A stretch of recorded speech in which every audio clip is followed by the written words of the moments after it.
AI, education, and global leadership. Our shared vision prioritizes children above political philosophy, geographical borders, and local prejudices. To turn this vision into action, I invite each of you to participate, commit to hosting a regional meeting, conduct a research study, advance new partnerships, collaborate with another member nation in your region of the world. Magic happens in our nation's capital, particularly when the private and public sectors join forces. Today's meeting is unprecedented. I commend America's leading companies for convening with us today. Never before have so many tech visionaries stood before such a large global audience of leaders in the State Department and the White House over the two-day period. Nowhere else could such a concentration of excellence be assembled, from AI pioneers like OpenAI, Palantir, and xAI, to tech platforms like Google and Meta, creative engines like Adobe and Microsoft, plus human connectivity through Zoom communications. This room is filled with extraordinary human capital. Leaders, harness it to elevate your children, to empower your people, and to accelerate your economies. Our coalition for leaders will improve our future, but only by supporting concrete initiatives that equip young people with the skills and knowledge they need. Together, let's invest, expand success, and create opportunities for education and technology. I wish everyone great success during fostering the Future Together's Global Coalition Summit. There is much to accomplish over this two-day period, and this is only the beginning. Thank you.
We now look forward to hearing from all of you as we kick off our working session.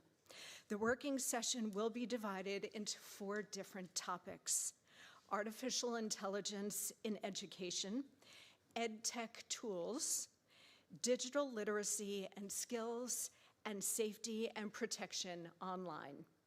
We have allotted 20 to 40 minutes for each discussion. Your moderators will be senior U.S. government officials who possess leadership and expertise in today's subject matter. Speakers for each subject area have been identified in advance and will speak in alphabetical order by country. If there is a balance of time, we will move to brief one-minute interventions at the moderator's discretion. Finally, please make yourselves comfortable here today. Do not hesitate to take a short break if you are required to at any point. Staff is available outside to escort you to where you may need to go. I'm now very pleased to kick off this morning's session by welcoming Director of White House Office of Science and Technology Policy, Mr. Michael Kratsios, to introduce and moderate our first topic. Michael.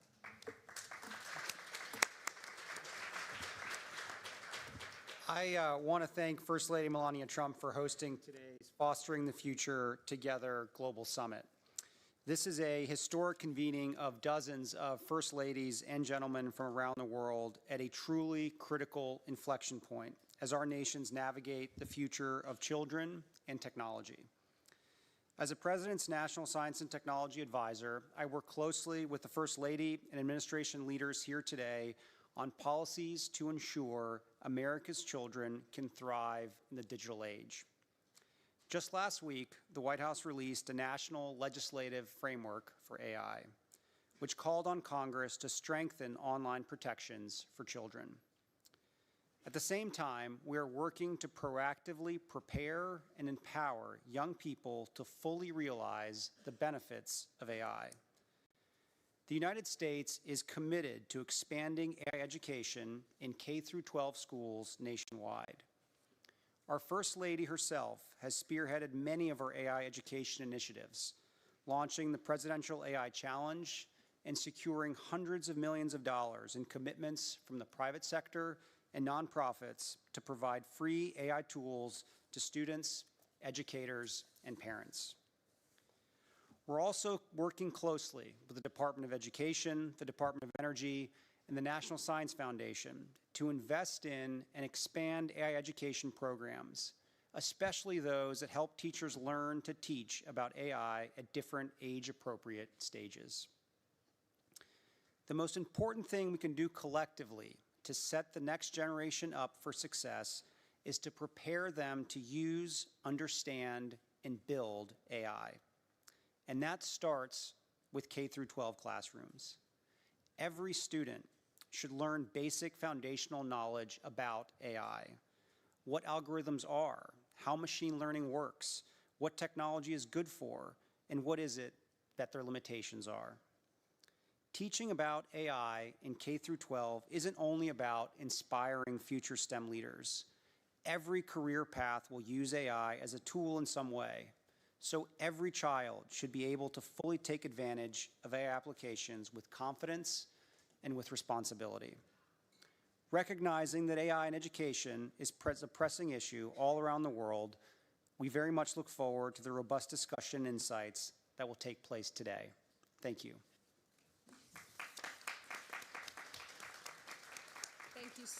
Thank you so much, Mr. Kratsios. Okay, let's open our discussion here today. I would first like to invite the First Lady of Bosnia and Herzegovina, Mrs. Mirela Grădinaru. Her Excellency, where are you, please, ma'am? Here. There you are. Please, the floor is yours. Thank you. Respected First Lady Melania Trump, esteemed First Ladies and gentlemen, Excellencies, distinguished guests. It is a great honor for me to be here today and to participate in a discussion that shapes the future of our children. Artificial intelligence in education. I thank the First Lady Melania Trump for the invitation and for her initiative to bring us together to discuss this important topic. Today, we live in a time of rapid technological changes. Artificial intelligence is already changing the way we learn and communicate. Children who sit in classrooms today are growing up in a digital world. Because of this, education systems must find ways to use technology responsibly and for the benefit of students. Artificial intelligence can be a powerful tool in education. It can help teachers better understand the needs of students and help children learn at their own pace. But technology itself is not a solution. Teachers remain essential for the development of curiosity, values, and responsibility in children. It is therefore important that we use artificial intelligence as a tool of support to teachers and not as a replacement for them. In Bosnia and Herzegovina, we also recognize the importance of the digital transformation of education. Our universities and researchers are increasingly working on the development and application of artificial intelligence, and in our education system, we are strengthening students' digital competencies. Children learn how to use technology, but also how to think critically and responsibly. At the same time, we are aware of the challenges. Questions of ethics, security, and the protection of children is the digital space must be at the center of our policies. As a mother, I believe that education is the most important investment in the future. Our responsibility is to give children the knowledge and values to use technology in a way that connects people and builds a better society. Thank you for your attention. Thank you so much, Your Excellency. Now I am pleased to invite the First Lady of the Republic of Burundi, Her Excellency Angeline Ndayishimiye. Madam. Excellence, Madame Melania Trump, Première Dame des États-Unis d'Amérique, Excellence, chères sœurs, Première Dame, Mesdames et Messieurs, tout protocole observé, bonjour. C'est avec une grande joie de parler avec vous du rôle que joue la technologie, l'éducation, l'intelligence artificielle et la littérature numérique.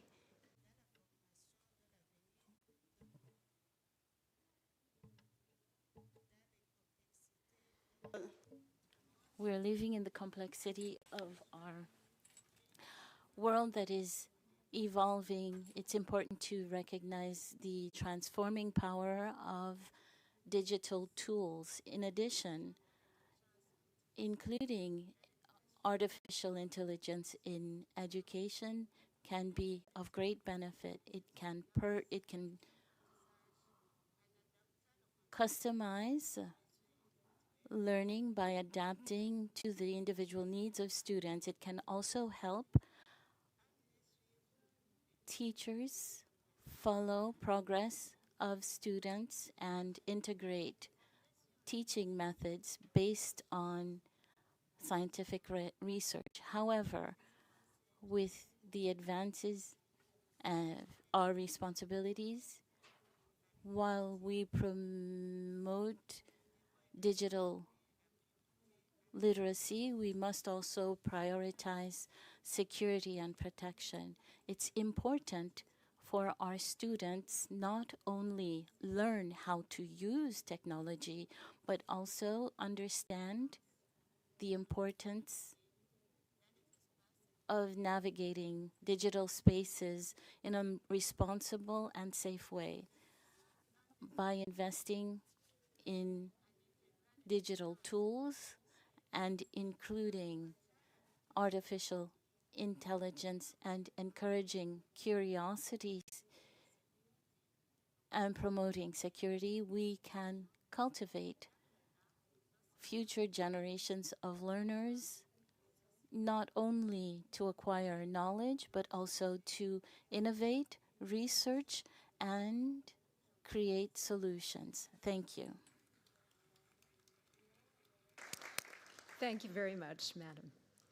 It's now my pleasure to invite to deliver remarks the First Lady of the Republic of Serbia, Her Excellency Tamara Vučić. Madam. Thank you very much. Distinguished First Ladies and Gentlemen, at the outset, I would like to extend my deep respect and support to Madame Trump by following her instinct, and we women certainly do have it, giving the form and the contents to her vision and for gathering us here. We are writing history today.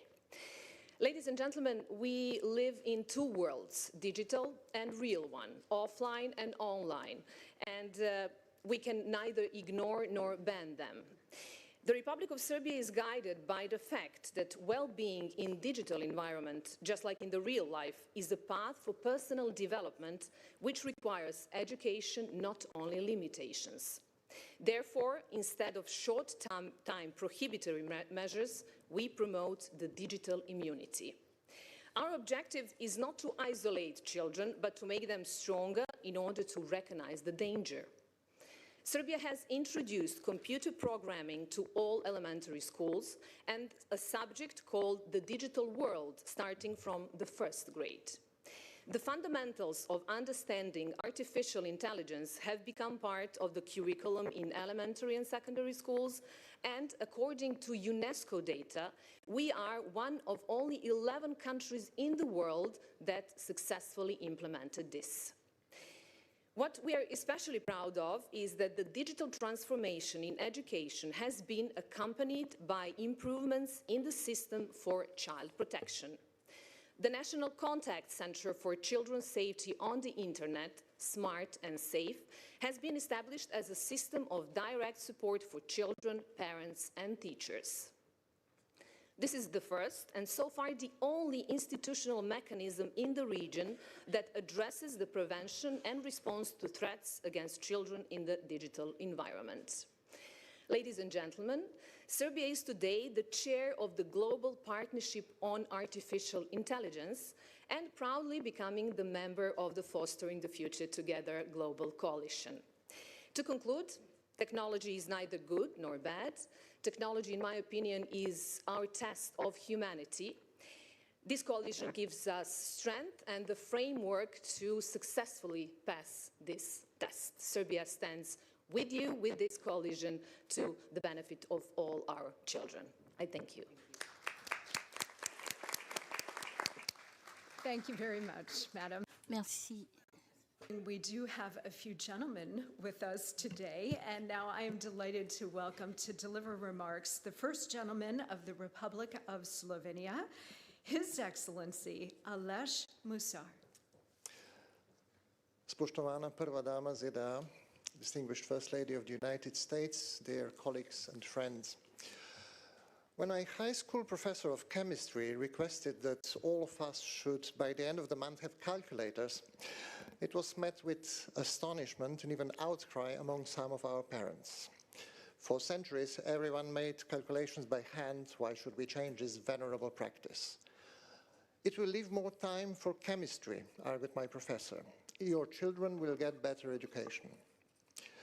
This little episode happened in 1980. Since then, we have witnessed and experienced many technological advances, changing our teaching methods and educational systems. Word processors, spreadsheets, presentation tools, online databases, and of course, ready availability of any information you can imagine on the internet, anywhere, anytime, with mobile devices. The changes are not embraced immediately. We have seen the pattern of first ignoring, then resisting, and finally incorporating new technology in our curricula and teaching by solving an eternal dilemma: how to convert something that is seen as a tool for cheating into an educational tool. We are struggling with that in Slovenia. With plenty of great private initiatives, curriculum is lagging behind, and I hope this coalition will help us embrace change faster, because we are now on the brink of the most profound change we have ever seen.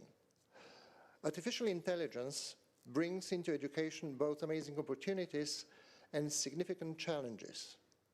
I am thankful to the First Lady of the United States to show the leadership in bringing the first spouses of the world together with the intent to wield whatever soft power we have for ensuring a better future for our children. Sharing best practices and educational tools based on artificial intelligence and fostering their availability to all children is a worthy cause. I believe it is equally important and a truly visionary proposal to establish a think tank, which I see as a long-term forum for discussing, examining, and resolving ethical dilemmas and risks of the impact of artificial intelligence on children, and which I would be ready to join. In fact, introduction of AI, not only in education, but in all spheres of human activity, is a challenge for humanity as a whole. Autonomous AI systems may radically change our societies, we are being warned. How can we ensure that human ethics is built into AI?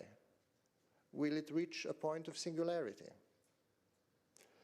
Humanity has solved these dilemmas more or less successfully many times in the past, in science fiction books and movies. Now we have to do it for real. We only have one shot. We better get it right. Thank you. Thank you very much, sir. I am now very pleased to welcome the First Lady of Ukraine, Her Excellency Mrs. Olena Zelenska. Thank you so much. Dear distinguished guests, dear colleagues, I'm honored to join the Fostering the Future Together coalition, and of course I want to thank the First Lady Melania Trump for this important initiative. Today the world is becoming increasingly unstable, and in these conditions every country is searching for the answer on a question how to preserve resilience while continuing to develop. And Ukraine already has this answer. It would be no exaggeration to say that besides the resilience of our people, it is precisely digital systems that help Ukraine remain functioning state even during a war. Since 2019, we've been developing a state in smartphone model, a model in which key public services become accessible anywhere through a simple digital interface. This is realized through DIA, not just an app, but fast, clear state-people interaction. Because technology is not only about convenience, it is about the state's ability to function. And while digitalization ensures nations' resilience, education determines its future. For us, this is the matter of principle. No child and no adult should lose access to education regardless of the circumstances. That is why we are building a comprehensive digital education ecosystem. An important part of it is DIA Education. This is a national edutainment platform that combines learning and practice with a focus on skills needed in a modern world. The platform offers hundreds of educational products, short video courses, real-life job stimulators, interactive modules, and certification programs. On the DIA Education platform, a dedicated section is about online safety and cyber hygiene. The content is adapted to different ages and different levels of proficiency. We view cyber hygiene as a new basic skill. Just as humanity once learned to take care of physical hygiene, and it is not a one-time action, but daily practice that builds resilience and helps prevent most common threats. At the same time, we are developing solutions for school education. At the initiative of the President of Ukraine, MRIA was launched, a unified digital education ecosystem for students, parents, and educators. MRIA brings together all key elements of the learning process, from educational materials and schedules to communication and assessment. For students, it offers the opportunity to learn in a convenient format, track their own progress. For parents, it provides visibility into their child's learning progress and enables them to stay engaged in the process. For teachers, it allows for better planning and reducing administrative workload, but most importantly, it represents a shift in approach. Education is no longer one size fits all. It is gradually, gradually becoming flexible and capable of adapting the needs of each child. Nearly 3,000 schools from all regions of Ukraine are already connected to MRIA, every fourth educational institution in the country. This year we plan to connect around 7,000 educational institutions and increase the number of users to 1.5 million. In 2026, the pilot of MRIA preschool it will begin in 6 regions of Ukraine. So we adapt that platform to the needs of the youngest users and make the system truly continuous from the kindergarten to school. And we are already looking forward. In 2025, Ukraine launched a National Center for Artificial Intelligence Development, the Win-Win AI Center of Excellence, which is working on integrating AI into key sectors of the state, including education. Ukraine commits to further investment in digital infrastructure, education technologies, and AI-enabled learning to prepare the next generation to thrive in a digital age. That is why we are joining Mrs. Trump's initiative. We see this initiative as an important step toward elevating the issue of child development and education to the global level and bringing countries together around a shared responsibility. Ukraine is your reliable partner in it. Thank you once more.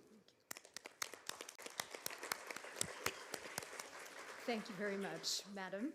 Now I am delighted to welcome the partner of the President of the Republic of Romania, Mrs. Mirabela Grădinaru, for some remarks. Thank you. Dear First Ladies and Gentlemen, esteemed participants, first of all, I want to extend my gratitude to our gracious host, First Lady of the United States, Mrs. Melania Trump. I believe that this initiative is a very valuable one, generating momentum, visibility, and much needed dynamism in this field. At the same time, it is crucial that we are having an integrated approach, better linking education, innovation, and technology. I look forward to start working closely with First Lady Melania Trump and everybody around this table within the framework of this project for developing concrete initiatives and achieving tangible impact in advancing digital education, safe online practices, and media literacy for children worldwide. I will not take up much of your time today, as we will be sharing our more in-depth views tomorrow. Before I finish, I want to introduce the 2 Romanian experts I brought with me. Andrada Morar is the Vice President of UiPath for Customer Experience and Global Partners. UiPath is Romania's first unicorn company, and it is a leading robotic process automation, RPA platform, designed to automate repetitive, time-consuming tasks by creating software robots. And Robert Beza is the Executive Director of Edge Institute Romania, a very active think tank dedicated to accelerating our country's digital transformation. Robert and his team bring together experts from business, technology, and academia to propose public policies and strategies aimed at boosting Romania's economic and digital competitiveness through the right approach, especially on education. Thank you, and I am looking forward for the insightful discussions today.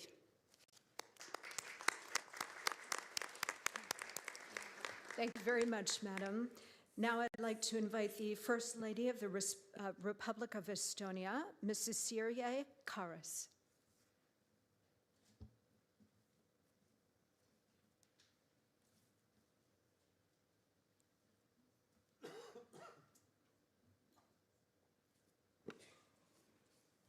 Good morning, dear colleagues, friends. Thank you for the opportunity to join you for this high-level meeting. I am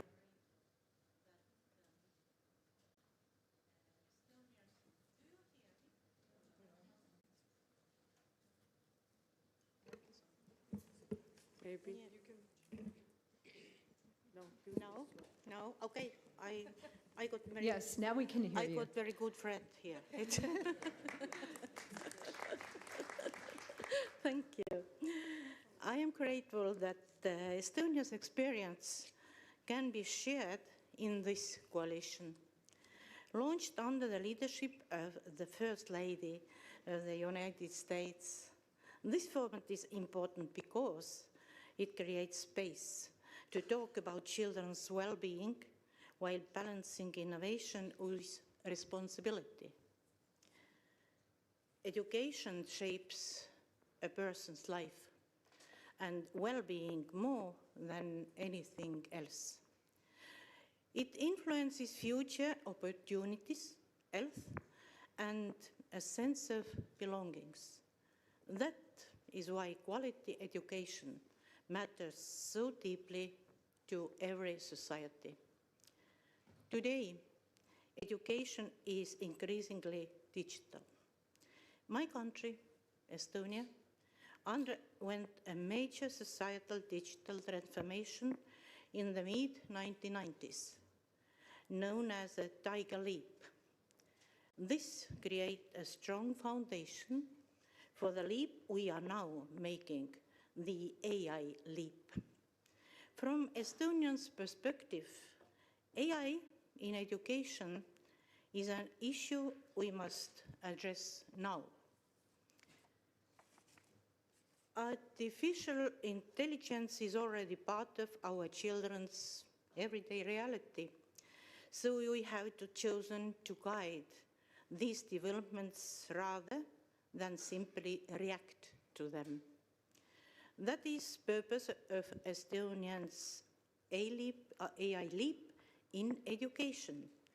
It is a national program that helps schools use AI to improve learning, support teachers, and keep students safe. It combines an educationally adapted learning tool with teacher training, and it is backed by research. So, decisions are grounded in evidence. Teacher support is essential. With teachers' guidance, students can become responsible AI users who learn with these tools, rather than relying on them for quick answers. We also take risks seriously. Harmful content, deepfakes, data protection, and the impact on mental well-being. That is why we focus on safety by design, clear rules, and careful evaluation, so we learn what truly benefits children and what does not. This brings me to a wider point. The choices we make in education and technology connect naturally to children's rights and to emerging frameworks for AI governance. We want to build a bridge between classroom practice and these global principles, and we will use every international forum available to strengthen the protection of children in the digital world. This includes our current roles as a member of the United Nations Human Rights Council and as a co-chair, together with El Salvador, of the United Nations Global Dialogue on AI governance. In 2026, Estonia is also honored to serve as a chair of the Executive Board of UNICEF. We aim to convene a special session of the Executive Board on Innovation in Education. We wish to raise awareness of the opportunities that technology offers to make education more accessible for children, as well as the need to ensure these technologies are safe and secure. Thank you for your commitment to children, to learning, and to a safe future in the digital age. Thank you, everybody. Thank you. Thank you, Madam. Now I'd like to invite the First Lady of the Republic of Costa Rica, Her Excellency Signe Zaitekete. Good morning. Welcome. Signe Zaitekete. First Lady Melania Trump, Excellencies and fellow First Spouses. Thank you for bringing us together, and thank you also for coming together. This coalition matters. It matters because the digital world is no longer a separate place where our children go. As the First Lady of Estonia mentioned, it is the environment in which our children live. Environment that shapes their minds every day and in real time. Artificial intelligence is already in their phones, it is in their homework, it is in the very question they ask about the world. As we gather here today for the initiative Fostering Future Together, the question before us is simple yet profound. Will we guide them, or will we leave them to navigate this frontier alone? In Costa Rica, we chose to act early. In 2024, we launched our National Artificial Intelligence Strategy, and this is the first of its kind in Central America. From the very beginning, we made one decision clear. Children come first. And this is not a technical issue for us. It is a public responsibility. We are building our artificial intelligence with ethics, with safeguards, and with a human-centered purpose. And we are already seeing the results. Today, over half of our teachers using artificial intelligence to support students with special needs or spark innovation, and this is a rate well above the OECD average. To ensure that our teachers are never left behind, we also created one of the world's first National Artificial Intelligence Guide for educators. This guide ensures that technology serves as a partner that automates routine tasks, giving our teachers back time they need for what matters. And this is socio-emotional support of our students. We are also providing that innovation has no borders. In Costa Rica, internet access is a constitutional right. And we have reduced the digital divide in vulnerable communities by 22 percentage points. Through our Hummingbird project, we are bringing artificial intelligence-driven literacy to our most remote one-teacher schools in the mountains and coasts, ensuring that a child's zip code never defines their digital destiny. But let us be clear, access without safety is not progress, it is exposure. When technology arrives before guidance, we see confusion and misuse. That is why we are strengthening our laws against digital grooming and bolstering cybersecurity. Innovation must never come at the cost of child's dignity and security. Excellencies, this coalition gives us a rare opportunity to move from isolated efforts to shared global principles.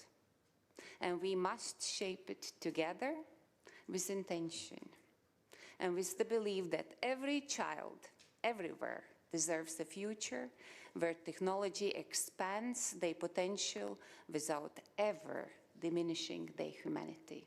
Thank you very much. Thank you so much, Madam. For our final speaker on artificial intelligence in education, I would like to invite the First Lady of Georgia, Ms. Tamara Bagratoni, please.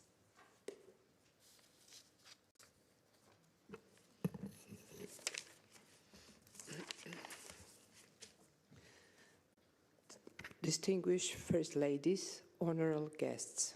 First, I would like to convey my heartfelt thanks to our host, Mrs. Melania Trump. The history will remember her, who brought around 45 nations together and turned a mother instinct into a global movement. I represent the nation with a history stretching 3,000 years. Georgia, a country was once ruled by Queen Tamar, the first ever woman royalty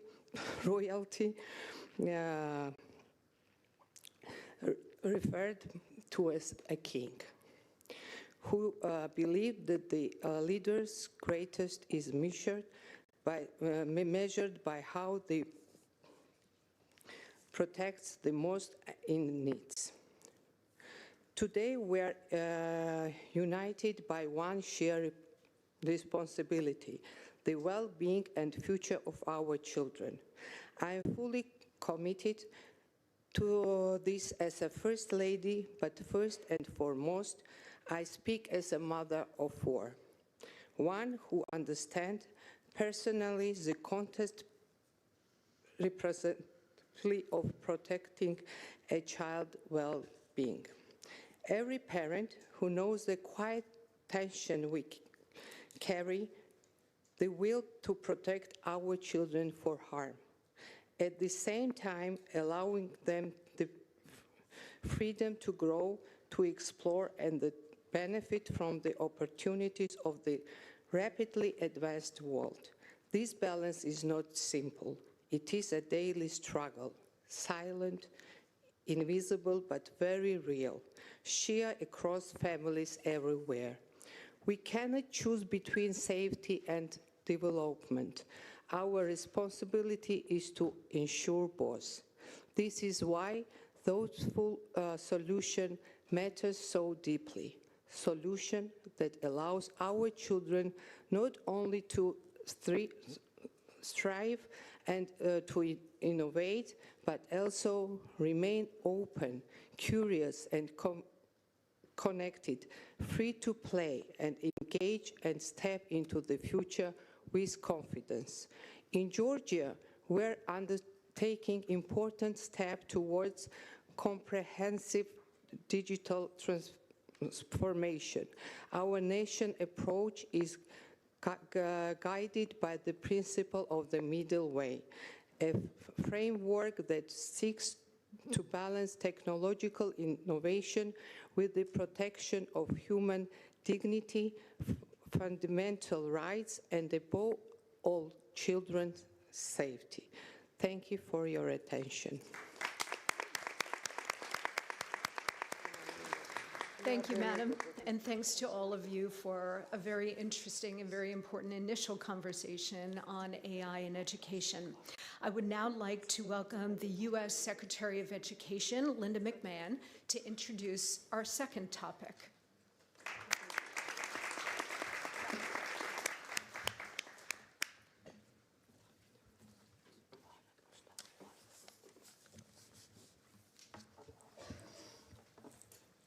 Good morning, everyone.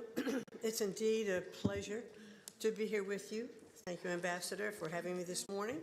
And I'd certainly like to thank our remarkable First Lady for assembling this talented group of first spouses, policymakers, and industry leaders to discuss how we can harness AI to enhance education and equip students with the digital fluency today's jobs require.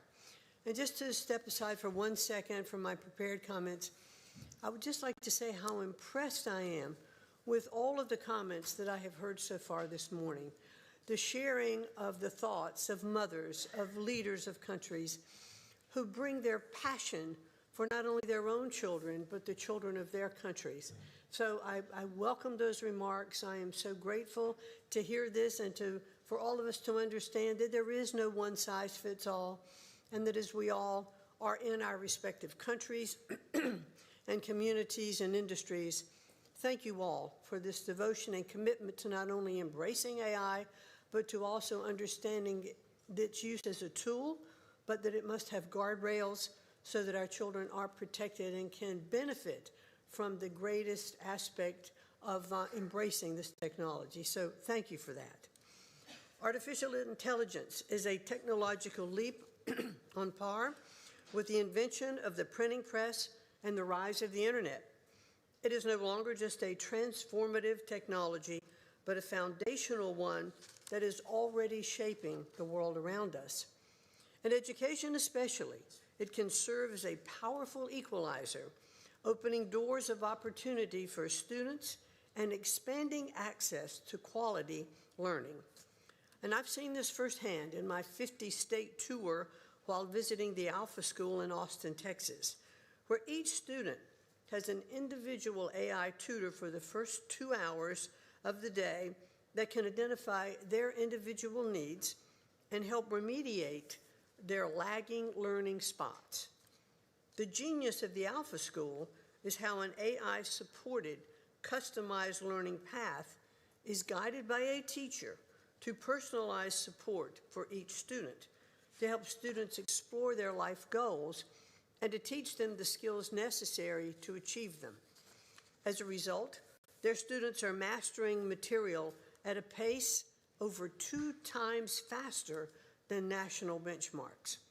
Seeing models like this of success around the country demonstrates why the responsible integration of AI in our classrooms has been a top priority of mine as the Secretary of Education. We have already dedicated millions of dollars in grants to support projects that use AI to bolster student access and success, and we are proud to support the First Lady's Presidential AI Challenge, which has inspired citizens to submit AI proposals and technologies that solve problems in their communities. But this is only the beginning. Under the First Lady's leadership, today's discussions will help us envision a set of best practices for AI in education worldwide. Together, we can show how proper use of EdTech tools, including digital assessment programs, immersive simulations, and adaptive learning systems, can be an enhancement to, not as a replacement for, human-centered classroom instruction, while simultaneously equipping students with the digital literacy they will need throughout their lives. And if we're able to scale these resources effectively by investing in AI infrastructure and training, we can offer expert instruction across countless fields to higher volumes of people at a fraction of the cost.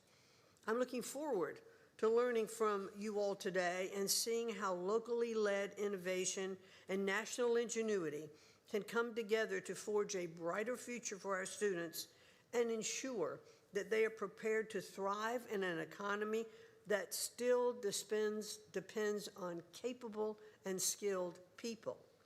And thank you once more to our amazing First Lady and to President Trump for his visionary leadership. And I look forward to listening and hearing to all of you a little bit later in our discussions. Thank you so much for having me and for sharing with me what you are doing already in your countries and for the incredible opportunity and responsibility that we all have before us. Thank you so very, very much. Madam Secretary, thank you so much for that. And now we're going to open the floor and begin our discussion on educational tools in technology. First, I would like to invite the First Lady of the Republic of Albania, Ms. Armanda Begay.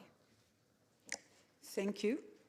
First of all, I want to thank First Lady of the United States for welcoming us and for these grateful initiatives. Dear First Ladies and gentlemen, distinguished participants, the launch of Fostering Future Together Global Coalition is both timely and necessary, as the rapid advances in digitalizations and AI are transforming the way we learn, work, and live. Investing in children's education, as highlighted by Mrs. Melania Trump, is essential to build lasting peace. For Albania, ensuring that every child is equipped with digital skills is a national priority. Through the Digital Education Action Plan, we are strengthening connectivity, improving the digital infrastructure, investing in teacher training and modern learning methods. We are also focusing in early education. Our goal is not only for child to use digital tools, but to understand, shape, and lead in AI world. We are encourage the young the children since first of grade to develop problem solving and coding skills.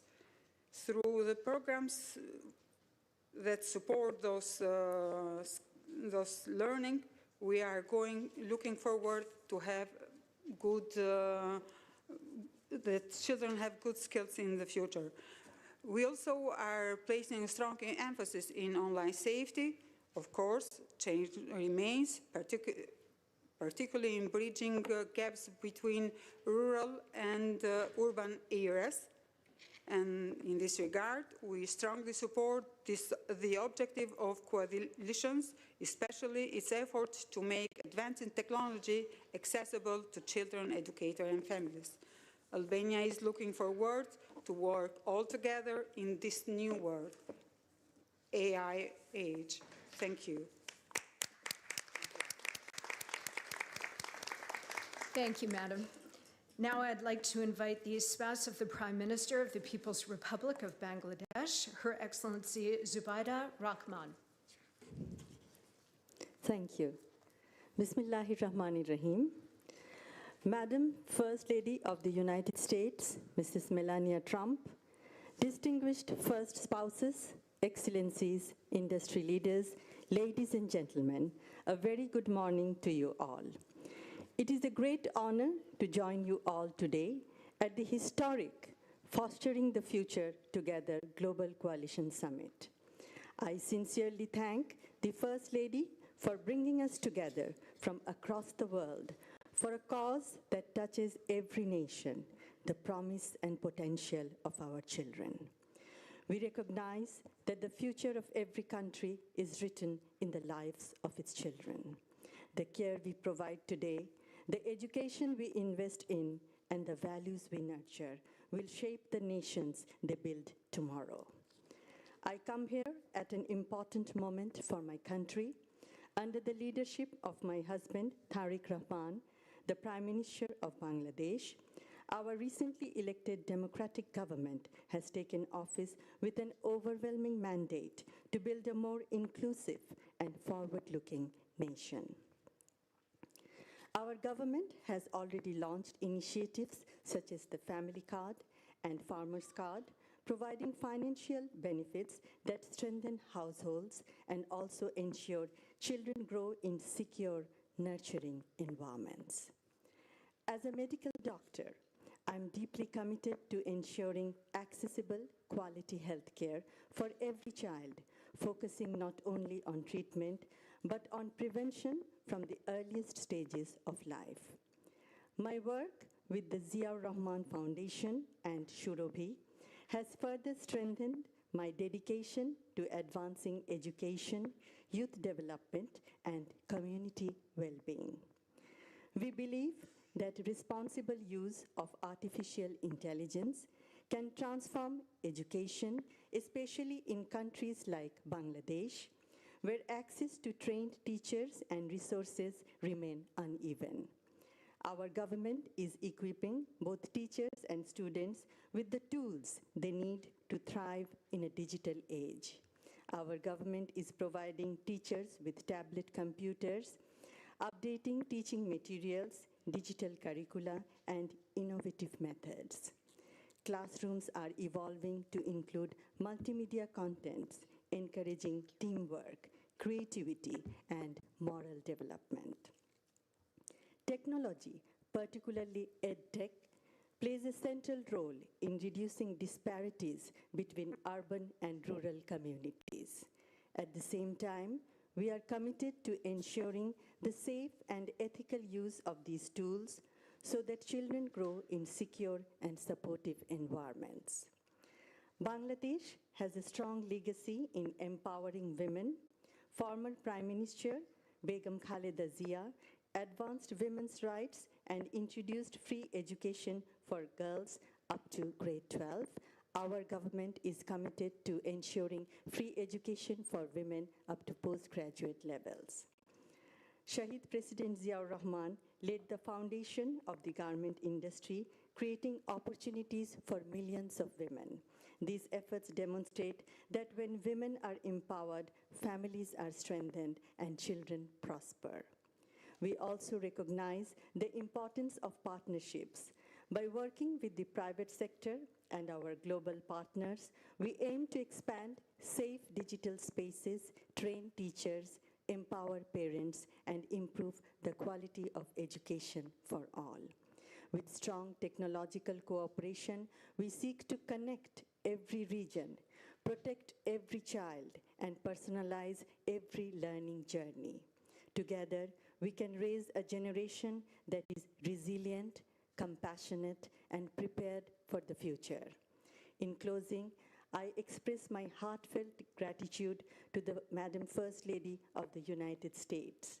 By sharing knowledge, learning from one another, and collaborating across borders, we strengthen not only our nations, but the future of our children and the world they will inherit. Thank you very much. Thank you so much, Madam. Now I am very pleased to invite to deliver remarks the First Lady of the Republic of Cabo Verde, Her Excellency Deborah Katisa Cavarlo. Thank you. Your Excellency, First Lady of the United States, distinguished First Ladies, my sisters, as I like to call you, Excellencies, distinguished participants. As a Cape Verdean, I'm truly honored by the invitation to be part of this global initiative. While our countries reflect diverse realities, we are united today here by a common purpose, placing children at the center of digital future. And now you can Googleize it. Cabo Verde is a nation, for those that don't know yet Cabo Verde. It's a nation of 10 islands in the Atlantic Ocean. We are 99% ocean, deeply rooted in youth. For you to know, 70% of Cape Verdean people has less than 35 years. So our youth are supported by a vast diaspora, and United States hosts the largest Cape Verdean community outside our islands. Today, technology connects what the ocean once separated. And our future is blue, digital, and profoundly dependent on the investment we make in our children. We are investing in digital transformation through secure and vast international connectivity infrastructure, growing smartphone penetration, digital public spaces, very well known by children, and tech parks, over 40 web labs in secondary schools. We are progressively integrating technology into education through computer labs and strengthening digital literacy in programming, robotics, multimedia, and IT maintenance.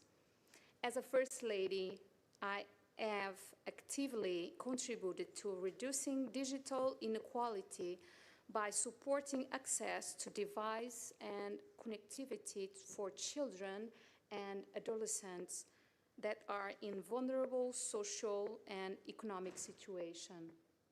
It is in this context that we see artificial intelligence as a great way to at least three things: inclusion, And when I talk about inclusion, I remember Stephen Hawking. I know everybody knows who was Stephen Hawking. And I remember kids with special needs. Imagine all the kids with special needs with the access he had.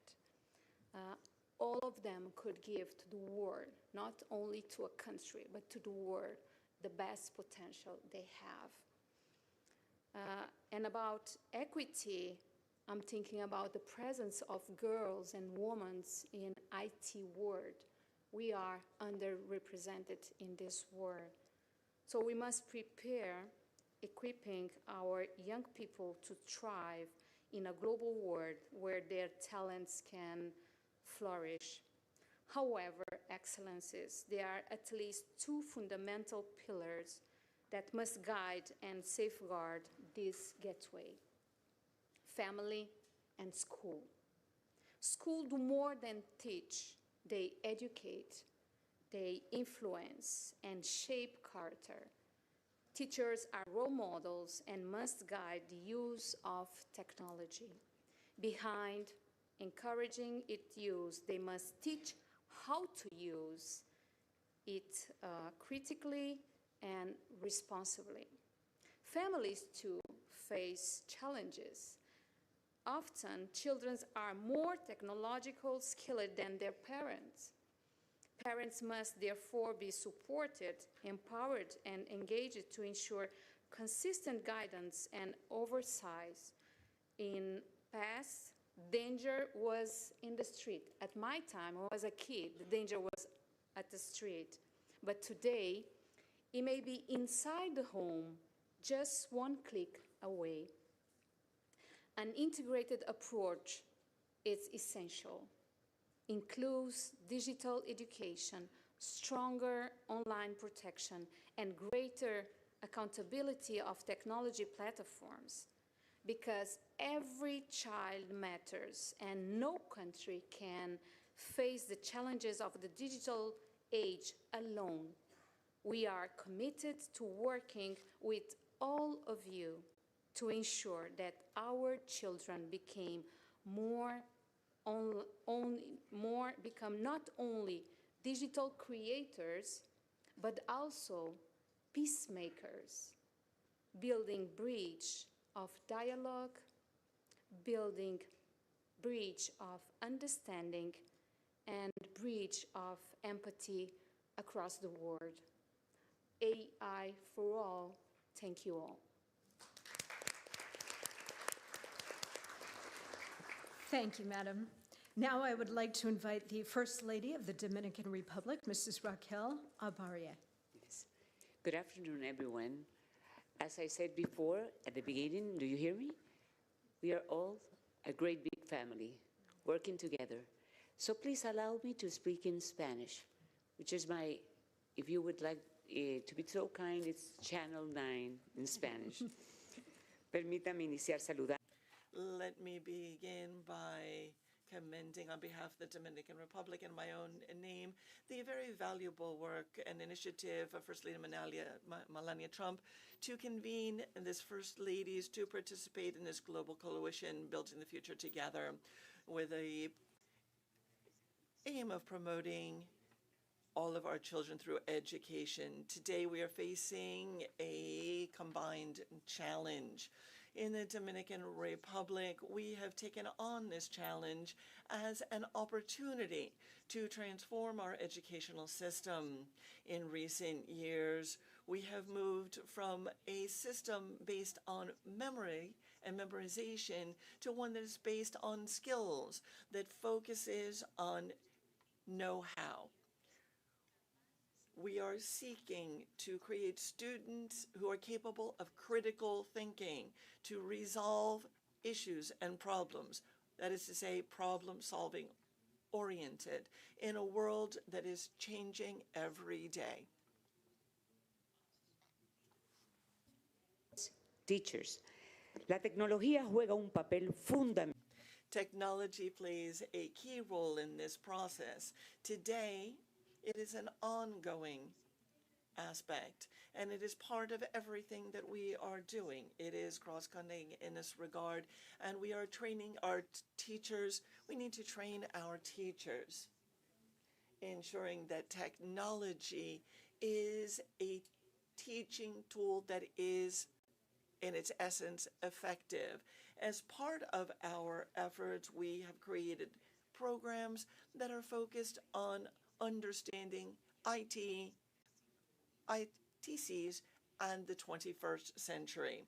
One example is our educational robotics program, in which over 800,000 students have participated, strengthening capabilities in STEM, specifically through different competencies. Today, we understand that English is the language of technology, and as such, we've created the program English for a Better Life, which currently serves 82,000 secondary school students. Similarly, we are encouraging programs of inclusion and innovation that expand access to quality education through the use of technology. Lastly, let me highlight the responsible and safe use of digital tools backed by policies in data protection and cybersecurity. The Dominican Republic reaffirms its commitment to not fall behind, and specifically to not leave behind future generations.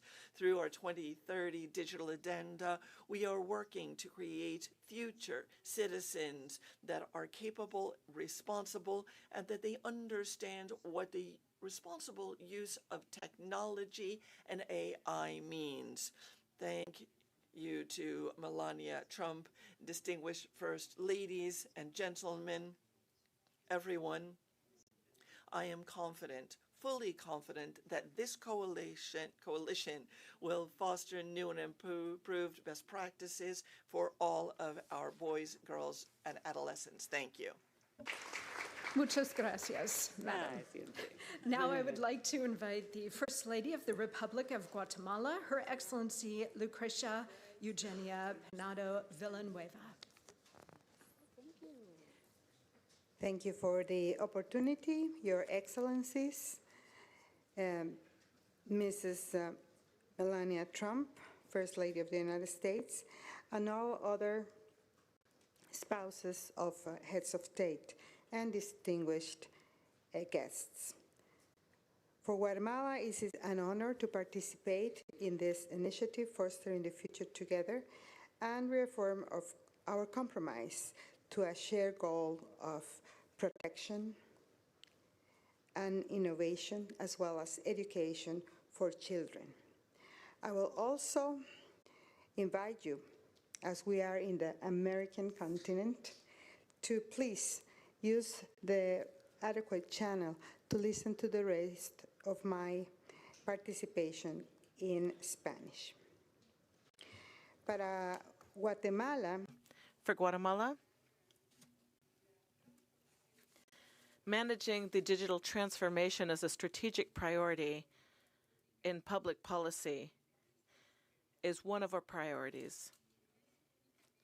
And it is not only a priority, a technological priority, rather it is a priority that is deeply centered on people, on their dignity, and on their rights. Our goal in our country is to train students, teachers, their family, and our communities in general using direct information that is critical, creative, and responsible, so that we are ready to face the new era of this new wave of technology. We have a national strategy that consists of 4 pillars. First of all, there is a component of inclusion and cultural belonging, as there are 17 million people in our country, and half of our people live in indigenous communities, mainly of Mayan origin, as well as Garifuna, or Afro-Guatemalan, and Xinca. We have 22 languages that are spoken in the country, different from Spanish, with 7 to 9 of them being the predominant languages. Therefore, as a multicultural country, we are developing digital content and educational models that reflect our cultural diversity and our linguistic diversity for both teachers and students, so that they are able to use digital tools effectively. We seek to constantly respect our linguistic diversity and the local contexts in which these digital tools are to be implemented. For quite some time now, we have had intercultural bilingual educational programs. What do I mean when I say bilingual? I mean that Spanish may not be the mother tongue of the majority or a good part of our population. Therefore, the new revolution of artificial intelligence and this new phase in the digital era needs to include training in the languages that I mentioned, Maya, Garifuna, and Xinca, whereas digital tools may allow these students and teachers to learn and teach in their own languages and in their own cultural contexts. In addition, we have digital literacy and increased access to digital tools. We are creating capacities in our entire educational system to ensure that students and teachers are able to use digital tools effectively. When it comes to artificial intelligence in education, we are also working on including it responsibly to promote personalized education and decision-making that is based on data and guided by UNESCO principles that ensure an ethical, person-centered focus and centered on people's rights. Next, we have online security.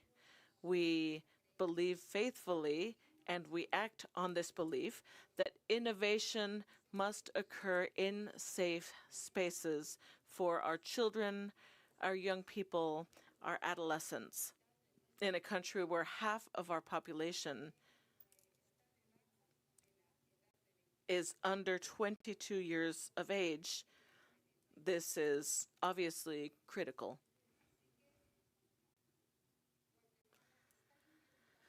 Guatemala, then, is implementing actions at the national level that are coordinated to prevent digital risks.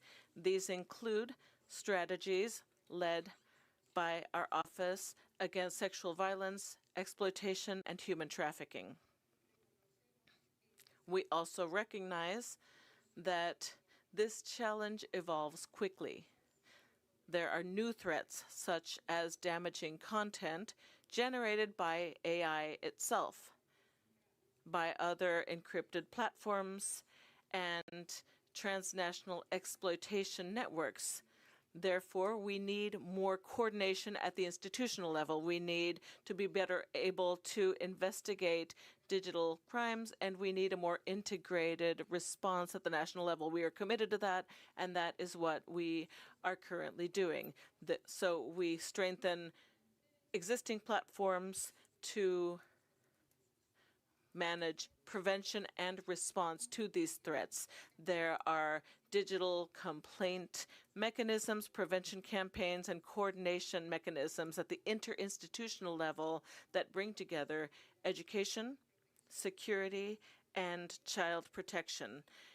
In closing, I would like to say that for Guatemala, this new digital transformation wave is a means. I'll repeat, it is a means to one of our largest ends, which is to reduce structural inequalities that for decades have held half of our population in levels of poverty and extreme poverty. So we have specific targeted actions so that inequalities do not increase, but rather are reduced during this new era, so that we may expand opportunities, strengthen our human capital, and contribute as well to holistic development. We are therefore committed to this group of leaders who are here today and those who may not be here today as well, so that we may advance and move from fragmented approaches to preventive, holistic strategies that are coordinated with all of you and all leaders from different sectors, because education, protection, and innovation must move forward together and ethically, focused on the protection of people. Finally, we would like to reiterate our desire to work with international partners to make sure that technology is a tool of equity, inclusion, sustainable development, and especially that it may protect and empower all children. Thank you very much. Muchas gracias, ma'am. Now I would like to invite the First Lady of the Republic of Lithuania, Her Excellency Diana Nausėdienė.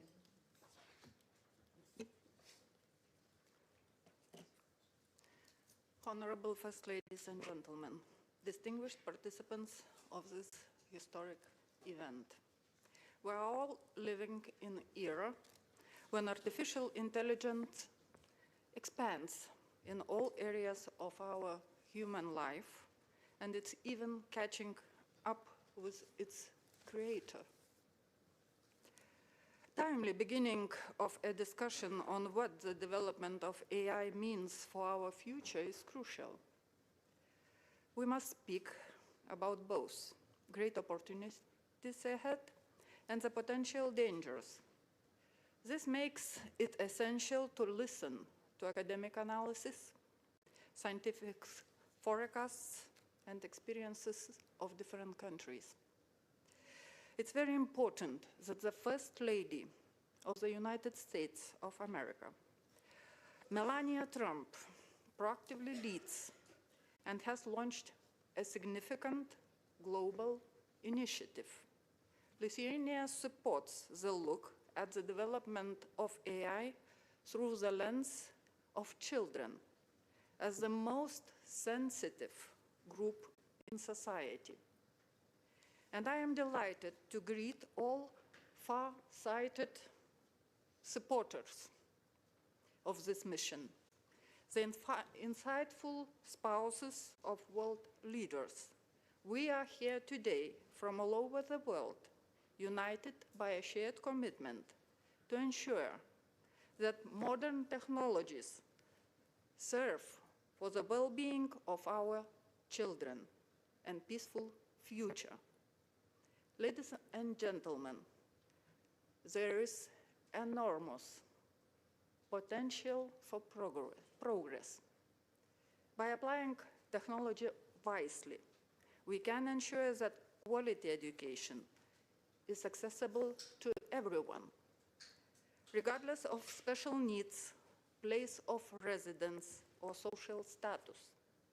Artificial intelligence is a tool that can empower personalized education, a guarantee that education serves as a social, cultural, and intellectual elevator for every child.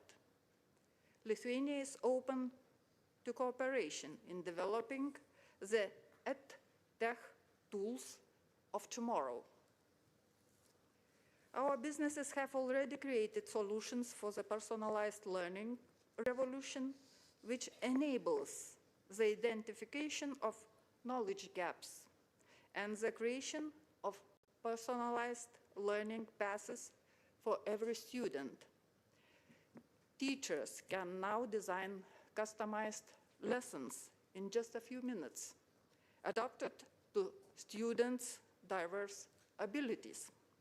I am proud to say that Lithuania is a leader in the European Union in terms of AI access and deeper AI usage within society. In terms of per capita investment in AI innovation, Lithuania is set in Europe.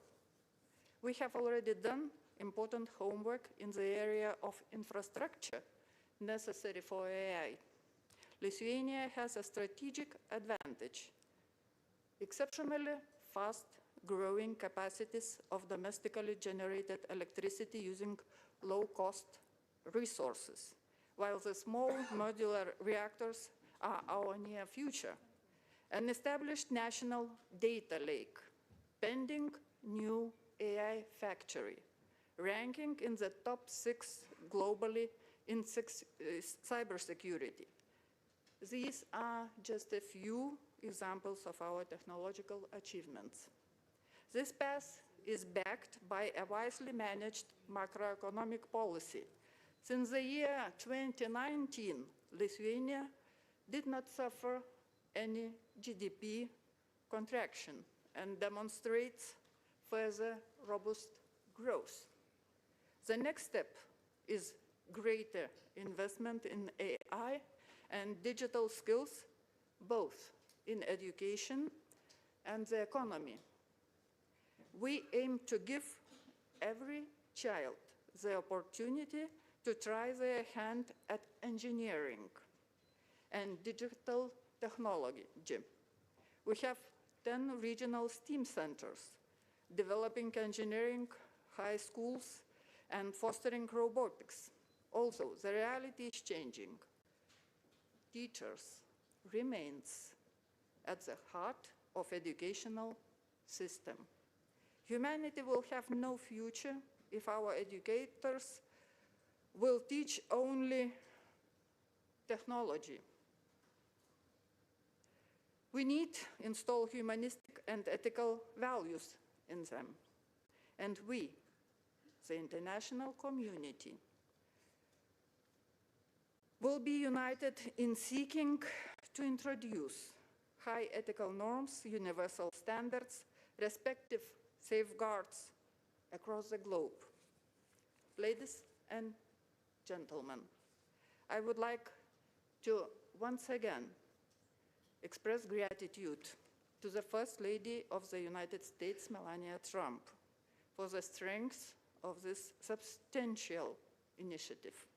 There is no doubt that the global coalition, timely initiated by the First Lady of the United States, will touch us all, the world, and help us protect our children and properly meet the challenges of the future. I can assure you, Lithuania will be an active and socially responsible participant in the global coalition. Thank you. Thank you very much, Madam.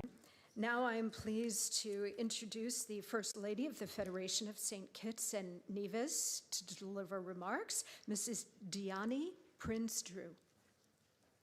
Excellencies, when we speak about the future of our children, we are really speaking about the world we are preparing them to step into. One that is rapidly changing, shaped by technology, innovation, and new ways of learning. It is our shared responsibility as leaders, parents, and advocates to ensure that our children are not only protected and supported, but are also equipped to thrive in the world. This is an important and timely conversation, and I wish to thank First Lady Melania Trump for bringing us together to have it. I bring greetings from the Federation of St. Kitts and Nevis, a small island nation in the Caribbean, but one with a steadfast belief that our size must never limit our ambition, especially when it comes to the development and protection of our children. In St. Kitts and Nevis, we understand that the future of our children we understand that the future our children will inherit will be shaped by technology. For this reason, our government has made deliberate investments to ensure that our young people are not just consumers of technology, but creators, innovators, and responsible digital citizens. One of our most transformative initiatives in this regard has been the reintroduction of our one-to-one laptop program, which ensures that students across our education system have access to personal digital learning devices. The COVID-19 pandemic served as a global wake-up call. It revealed just how essential digital infrastructure and educational technology had become to the continuity of learning.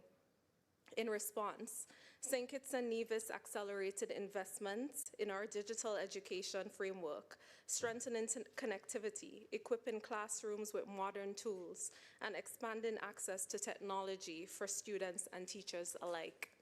Today, thousands of students across our federation benefit from digital devices that support interactive learning, online collaboration, and access to educational resources far beyond the walls of the classroom. Alongside these national efforts, civil society also has an important role to play.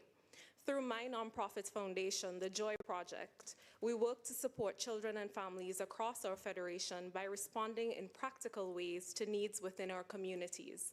As part of this work, we have sought to assist children who may not otherwise have access to tools needed to fully participate in today's learning environment, including through the donation of laptops to support their educational and technological growth. However, access alone is not enough. We have complemented these efforts with a range of initiatives designed to ensure that technology is used safely, responsibly, and effectively. Across our communities, internet connectivity has been expanded through community centers, providing young people with safe spaces to access online educational resources. At the same time, digital literacy programs are equipping students, parents, and teachers with the skills needed to navigate the digital landscape with confidence. Importantly, we are also placing strong emphasis on online safety and digital protection, ensuring that our children engage responsibly online, recognize risks, and protect themselves in digital spaces. For us, educational technology is not simply about devices in classrooms. It is a gateway. It opens doors to deeper engagement with the fields that will define the future, including coding, data science, artificial intelligence, and robotics. In St. Kitts and Nevis, this journey has already begun to bear fruit. Inspired by a growing interest in technology among our youth, a group of young innovators established the St. Kitts and Nevis Robotics Association, which is now playing a meaningful role in advancing technological innovation within our federation. Today, that same association is leading the development of a major national initiative, the National Digital Health Information System. This project aims to modernize healthcare data management through secure digital platforms that will integrate electronic health records, laboratory systems, pharmacies, and diagnostic imaging, enabling real-time access to patient information and improved health planning across our country. What makes this achievement especially powerful is that it reflects a simple truth. When young people are given the tools, the training, and the trust to innovate, they do not merely participate in national development, they help to lead it. Excellencies, colleagues, St. Kitts and Nevis may be a small nation, but our commitment to our children is vast. By investing in educational technology, strengthening digital literacy, and promoting online safety, we are preparing our young people not only to participate in the future, but also empowering them to shape it. Because when children are equipped with knowledge, guided by strong values, and supported by visionary and thoughtful leadership, even the smallest nation can help to build a brighter global future for all. Thank you. Thank you, Madam. And for our final speaker on this topic of education technology or EdTech tools, I would like to invite the First Lady of Equatorial Guinea, Her Excellency Constancia Mangue de Obiang.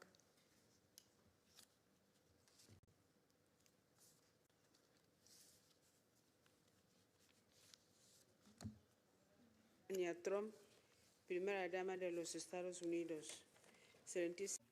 First Lady of the United States, ladies and gentlemen, it is for me an honor to participate in this summit on fostering the future together.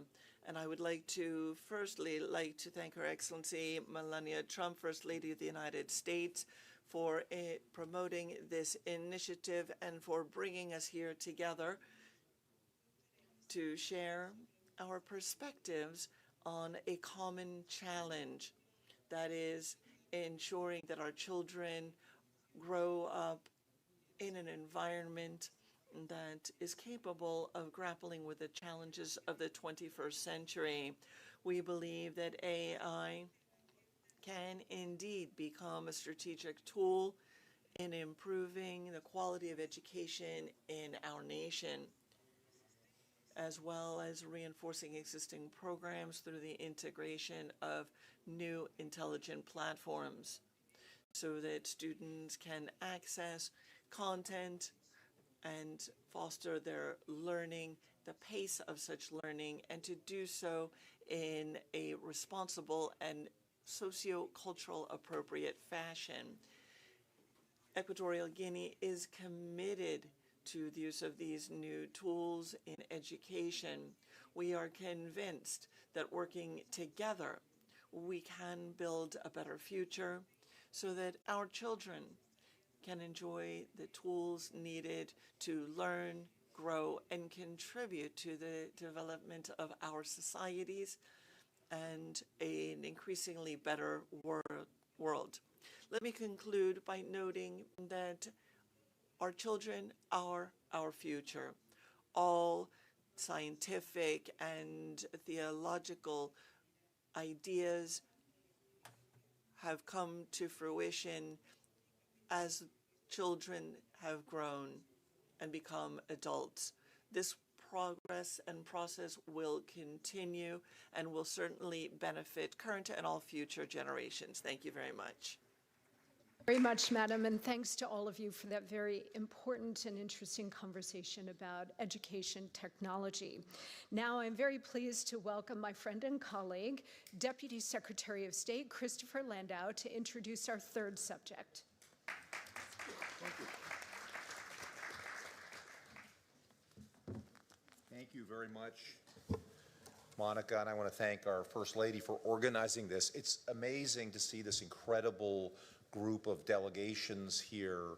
Welcome to all of you. Bienvenidas, bienvenue, bem-vindas. That's all the languages I have for the moment. Thank you. De nada.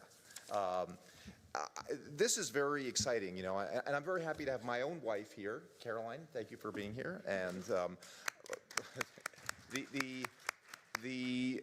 our daughter Julia was born on January 10th, 2007, which was a very important week, obviously, for our family, but also for the world, because on January 9th, 2007, the iPhone was announced. So for our daughter's entire life, she has had an iPhone very near to her. We didn't let her actually have an iPhone until she was 12, but believe me, for many years before that, she was already complaining that all the other kids in her class had the iPhone. And as a parent, I'm sure many of you have this experience, you can see what an incredibly powerful tool that is. I mean, we have never put in our children's hands this kind of power before, where they actually have access to all of human knowledge that you can get online. And frankly, that's for good and for ill. There are obviously amazing educational opportunities that come from being tied up to the digital world, but there are obviously some real challenges. So I am so delighted that we have the chance as leaders in our countries, but also as parents and friends to talk about these issues, because artificial intelligence is coming. And we need to understand the implications for that. It's coming to all our countries, the big countries, the little countries. These things don't stop at national borders. So I think this is a very important conversation to have. This particular panel is about what they call digital literacy, which I think it's important to emphasize goes far beyond just knowing basic computer skills. And let me tell you, if your family's anything like our family, the kids know a lot more about computer skills than the parents. I mean, they're the ones that tell us how to unlock our phones and do everything. So we are not teaching our kids are teaching us, in our family at least. But I think it is important for us as parents, as national leaders, to teach our youth and make sure they are aware of the need to critically evaluate information, because they're getting such a torrent of information coming at them.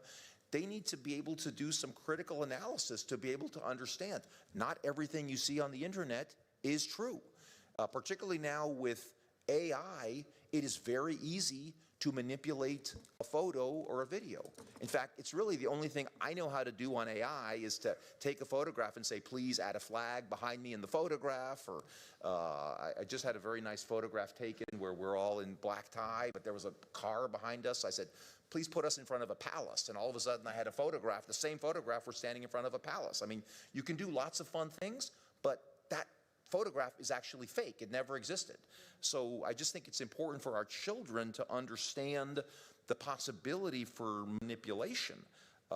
And obviously, they have to be protected, know how to protect their data, make sure that they don't communicate with people who could be dangerous, so that these tools really fulfill their great potential. I mean, I think our job is to teach our young people to think independently, and really use these products, not just consume these products unthinkingly.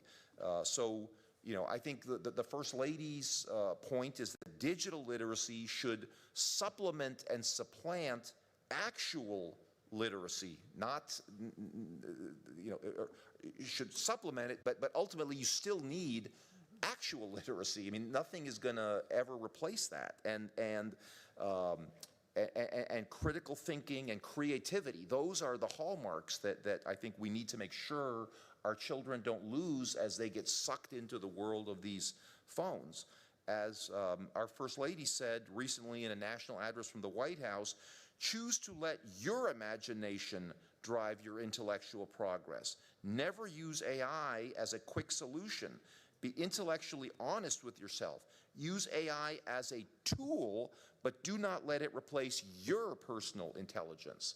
And actually, I read just something the other day that somebody was talking to a very accomplished college student from Stanford, and that student couldn't even finish sentences because he had gotten so used to working with AI that it was a little bit alarming. So again, this is happening in real time, and I think before turning the floor over to our distinguished guests, I want to say that the United States is committed to advancing digital literacy as a cornerstone of our diplomatic and development efforts, working with partners to share best practices and support teacher training. So we're very eager to hear what our distinguished guests have to say in this panel. And I wish, by the way, we could have everyone here. I see we have a number of people who have been slotted to speak. I wish we could have opened this up so that everybody could speak. These are really important issues, and I just want to thank both the speakers and those who are in the audience today for their attendance. Thank you very much. Thank you, Mr. Deputy Secretary. For our first speaker on this topic, I would now like to call on the spouse of the Prime Minister of Belize, Her Excellency Rosana Briceño. Excellencies, distinguished leaders, colleagues, and friends. Allow me to begin by extending my sincere appreciation to the First Lady of the United States, Melania Trump, for convening this dialogue and for ensuring that the well-being of children remains at the center of our global priorities. Belize definitely supports this initiative.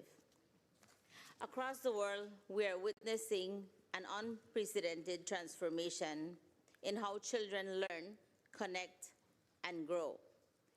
In Belize, we strongly believe that investing in children's education and well-being is one of the most powerful ways to build resilient societies. For us, the question is not simply how technology can enhance education, but how it can empower and unlock every child's potential. With this vision in mind, the Ministry of Education, Culture, Science and Technology continues to advance efforts to integrate technology into classrooms, strengthen the digital skills of both teachers and students, and improve the quality of education nationwide. These efforts are guided by the Belize Education Sector Plan and are grounded in a national vision of making education work for Belize.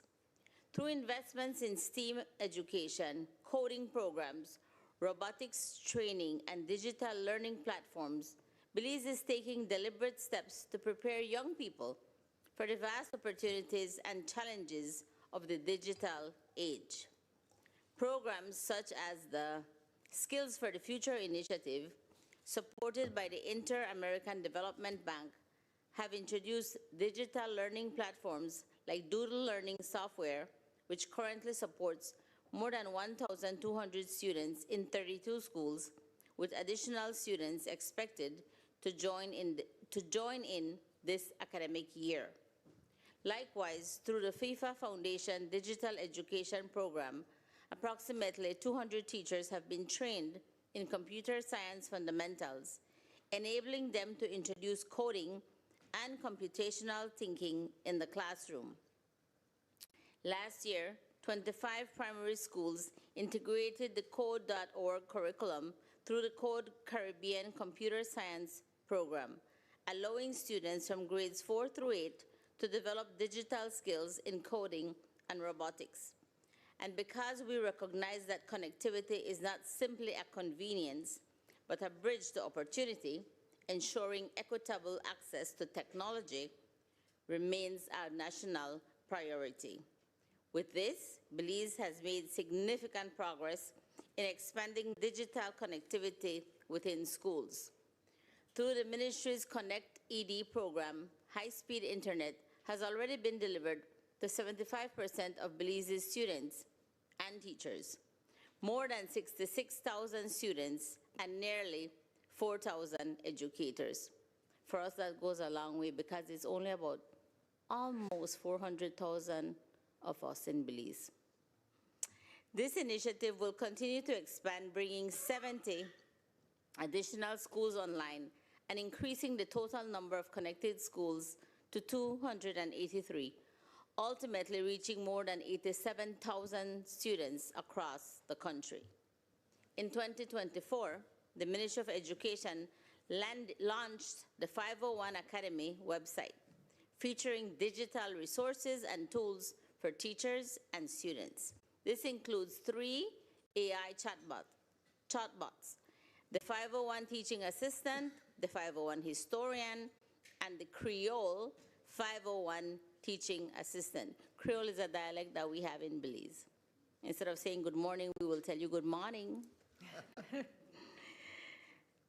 So these were designed to integrate artificial intelligence into the classroom and enhance teaching and learning specifically for the Belizean context. Over the past 2 years, the ministry has also distributed over 7,000 Chromebooks to students across more than 165 primary and secondary schools, helping to bridge the digital divide and enabling students to access digital textbooks, learning portals, and educational resources. Beyond the classroom, Belize is also creating spaces where innovation and creativity can flourish. The ministry has launched 7 youth spaces across the country, transforming public spaces into innovation hubs where young people can experiment with technology, develop digital skills, and collaborate on new ideas. These spaces were intentionally designed to be inclusive, welcoming, and child-friendly environments that encourage creativity, curiosity, and lifelong learning. In February of this year, the government of Belize, through the Ministry of E-Governance, inaugurated the Digital Literacy Training for Citizens initiative. This initiative is designed to promote digital inclusion, enhance cybersecurity awareness, and equip Belizeans of all ages with the essential skills required to effectively navigate an increasingly digital landscape. Excellencies, right now, technology is transforming the world our children will inherit. But if we want to truly foster the future together, we must ensure that innovation does not deepen existing inequalities. Ultimately, the future we seek for our children must also be guided by inclusion, responsibility, and compassion. Therefore, when we invest in digital access, we must also invest in digital literacy. When we introduce innovation, we must also ensure safety and protection. And when we create opportunity, we must ensure that no child is left behind. Thank you. Thank you so much, Madam. Now I am pleased to welcome to deliver remarks the First Lady of the Republic of the Gambia, Her Excellency Fatoumata Barbaro. Thank you. Excellencies, ladies and gentlemen, good afternoon. It is a pleasure to join you in this inaugural Global Coalition meeting. I extend my sincere appreciation to Her Excellency, Madam Melania Trump, the First Lady of the United States of America, for her leadership in conveying this important dialogue. Today, we address an issue that will define our future, the well-being of our children in a rapidly evolving digital world. Technology is transforming how children learn and connect. For countries like the Gambia, this presents both opportunity and responsibilities. Opportunity to expand access to education and responsibility to ensure digital spaces are safe, inclusive, and empowering. In the Gambia, we view investment in children as central to national development. Education remains the cornerstone of economic growth, poverty reduction, and social stability. Our education reforms focus on equitable access, quality learning, strengthened teacher training, expanded STEM education, and integration of digital tools into classrooms. However, challenges remain including limited infrastructure, qualified teacher shortage, and gap in digital literacy, among others. Innovations such as artificial intelligence offers potential to address these gaps through personalized and scalable learning, provided that they are responsible designed to adapt to the local content and supported by sustained investment. At this time, child online safety must remain a global priority. Children face risks including cyberbullying, exploitation, and misinformation. The Gambia Support Child-Safe Digital Platforms is committed to strengthening our child protection frameworks and calls for collective global actions to safeguard children in a digital space.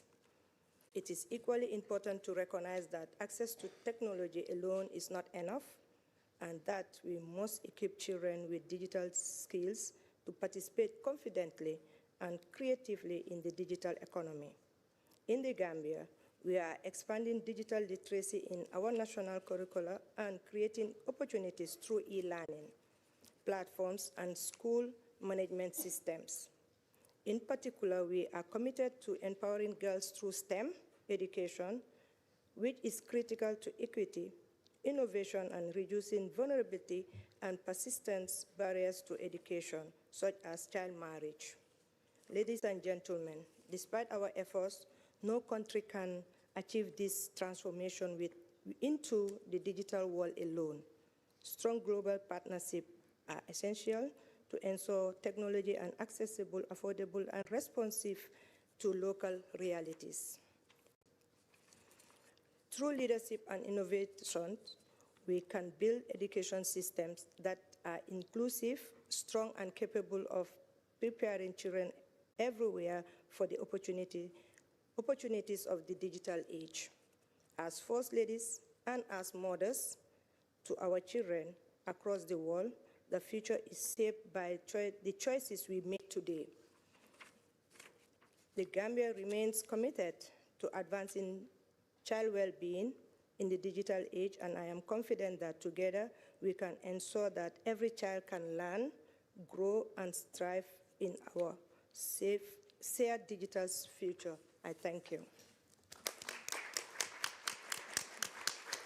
Thank you, Madam. Now I'm very pleased to welcome the First Lady of Montenegro, Mrs. Milena Milatovic. Thank you very much. Esteemed First Ladies and gentlemen, dear partners, it is a great honor for Montenegro to participate in this summit and to contribute to global dialogue on how technology can help children learn and grow safely in the digital age. Let me therefore thank to our host, the First Lady of the United States, for having us here today. In Montenegro, we believe that digital transformation in education is not only about technology. It is about empowering children with the skills, creativity, and confidence they need to shape their future.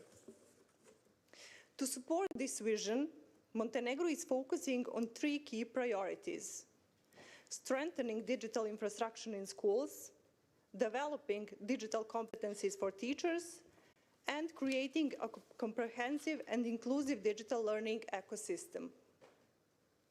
One of the most important initiatives within this transformation is the Digital School Platform. What started as a response to the challenges of the COVID-19 pandemics has today evolved into a national digital learning environment, providing thousands of online courses.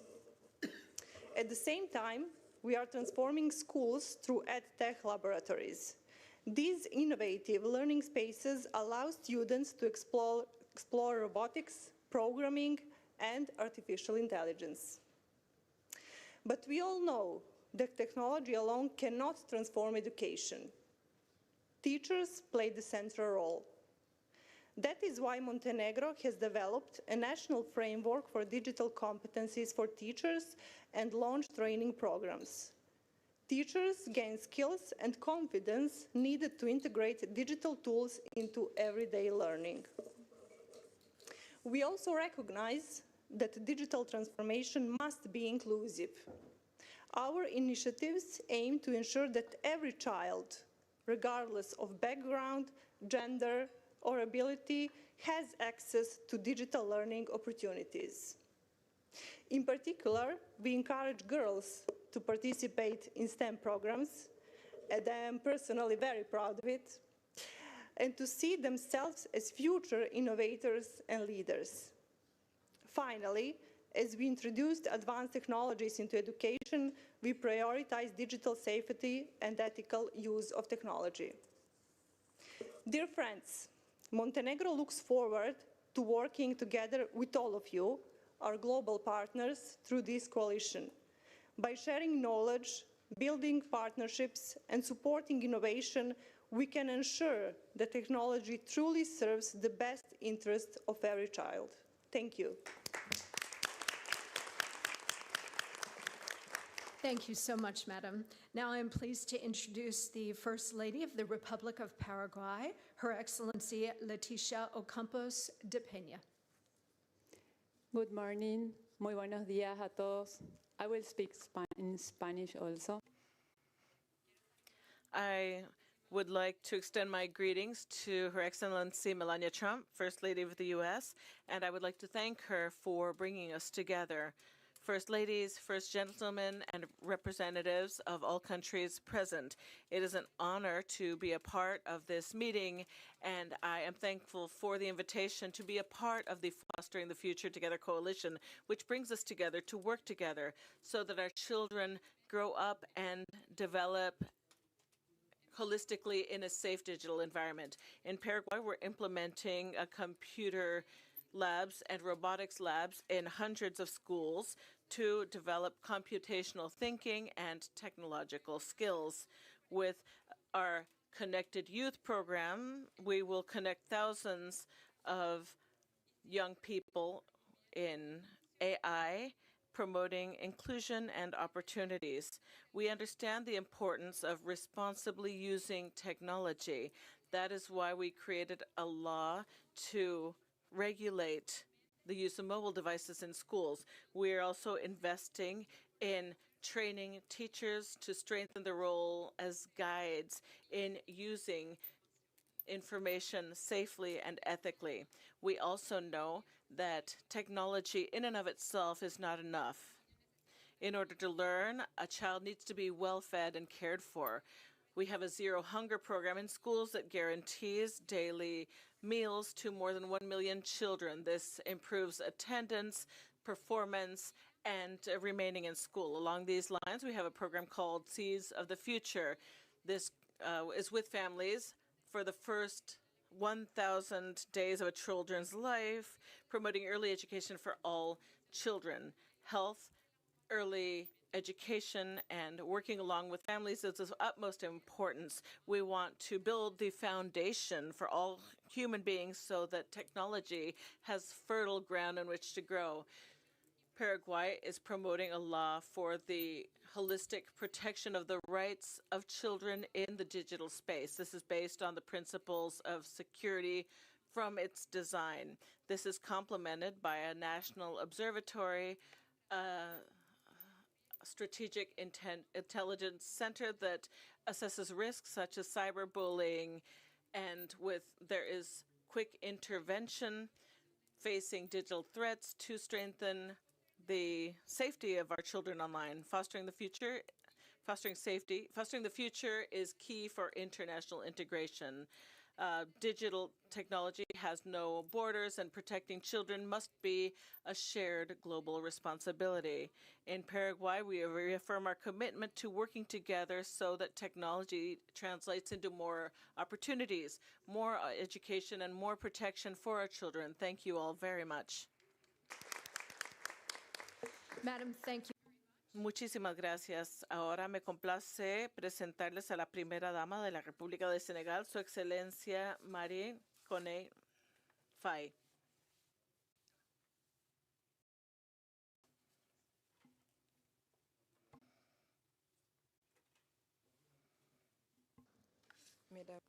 I'm going to speak in French. Thank you. Madam First Lady Melania Trump, Madams First Ladies, distinguished guests, dear partners, it's an honor for me to represent Senegal within this World Coalition, fostering the future together. I would like to thank Madam First Lady Melania Trump for this initiative that places technological innovation to the service for the most precious treasures of our nations, our children. Senegal is a young, dynamic nation where what is digital is already a motor for social transformation. However, we are convinced that technology must not be a privilege, but rather a right for each child, whether they grow in the streets of Dakar or in the most remote villages of our rural universe. Artificial intelligence and EdTech tools must not just be gadgets, but they must be levers for equity. Our students must not be content just to learn what is digital. They're already developing concrete solutions for our country. Our engagement within this coalition is thus based on profound belief that artificial intelligence and new technologies are levers for equality. They allow us to break down barriers such as distance and gives to each student in Senegal the same chances of success as any child in the world.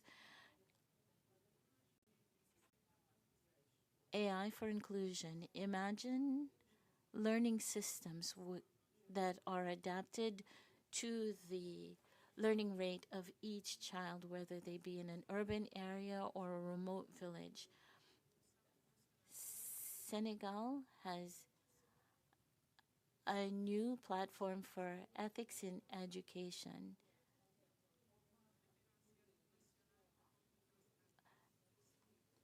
A skills center for where each child should have the know-how to deal with these technologies. Digital literacy, we do not wish only for our children to use technology. We wish for them to understand it, create a generation of creators and not just of simple consumers. This is our priority. This is why we have integrated digital literacy for the youngest students so that each girl and each boy can learn, grow, and prosper. Ladies and gentlemen, the digital world has no borders. No country can protect itself on its own. It's through solidarity and sharing of our best initiatives that we will build this safe and bright future that we call our future. Thank you. Merci, Madame. And now I'm delighted to introduce the First Lady of the Republic of Seychelles, Her Excellency Veronique Emini. Good afternoon, First Ladies, First Gentlemen. It is an honor to be addressing you today at this global summit as the First Lady of the Republic of Seychelles. As parents and women empowered to advocate for those most vulnerable, we can indeed work together to build dreams for our children in the transformative technology and innovation space. I am certain that what we are seeing today in innovation is just the beginning. Education ensures that every child can live with dignity, opportunity, and an equal voice in shaping the future. It is the foundation of a nation's success and its prosperity. Education is a key, and innovative technology, the new pathway. Seychelles, a small island state, has made meaningful progress in integrating digital technologies into education through initiatives such as smart classrooms, digital learning platforms for both teachers and pupils, robotics programs, and emerging AI-supported learning tools to encourage learning. Through such global coalition, we could also review what we have done so far and readjust to ensure we leave no child behind, including those in orphanages, exceptional schools, and on all our islands. Boys Connect is an annual initiative from my office, a 3-day digital camp over the school holidays to help address certain deficiencies and empower our young boys for more positive masculinity and emotional resilience. It is through positive exposures and adventures that we improve the chance of our next generation being more informed and thus better able to navigate challenges and build healthy relationships as adults. In this digital era, where gender-based violence is being aided and escalated using technology, we need to ensure mandatory digital literacy, not only for our children, but for parents, teachers, and caregivers to support responsible and safe digital learning. We need to ensure that technology improves rather than diminishes our children's critical thinking, age-appropriate content through some sort of quality control and legislative frameworks, cultural and social context so values are not eroded, localize the content and support to remove language or cultural barriers. More cybersecurity awareness workshops at community or school level as part of the support for digital literacy. Lest we forget, as parents, handheld devices should never replace laughter and fun, complements and not replace our judgment nor our parental roles, nor should it push our children to avoid human touch and lose out on emotional resilience. I will end here with a personal commitment to see the advancement of education and learning at all levels and ages in Seychelles, as we also advocate for Sustainable Development Goal number 4 on quality education. I thank you, Madam First Lady Melania Trump, for taking such bold steps in encouraging us to come together to promote digital education for all through this global coalition. Thank you.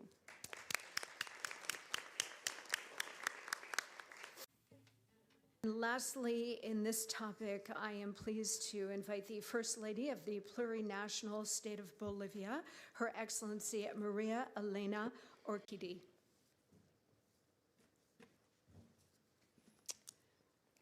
I would like to express my heartfelt gratitude to the First Lady, Melania Trump, for bringing us together in such an important initiative.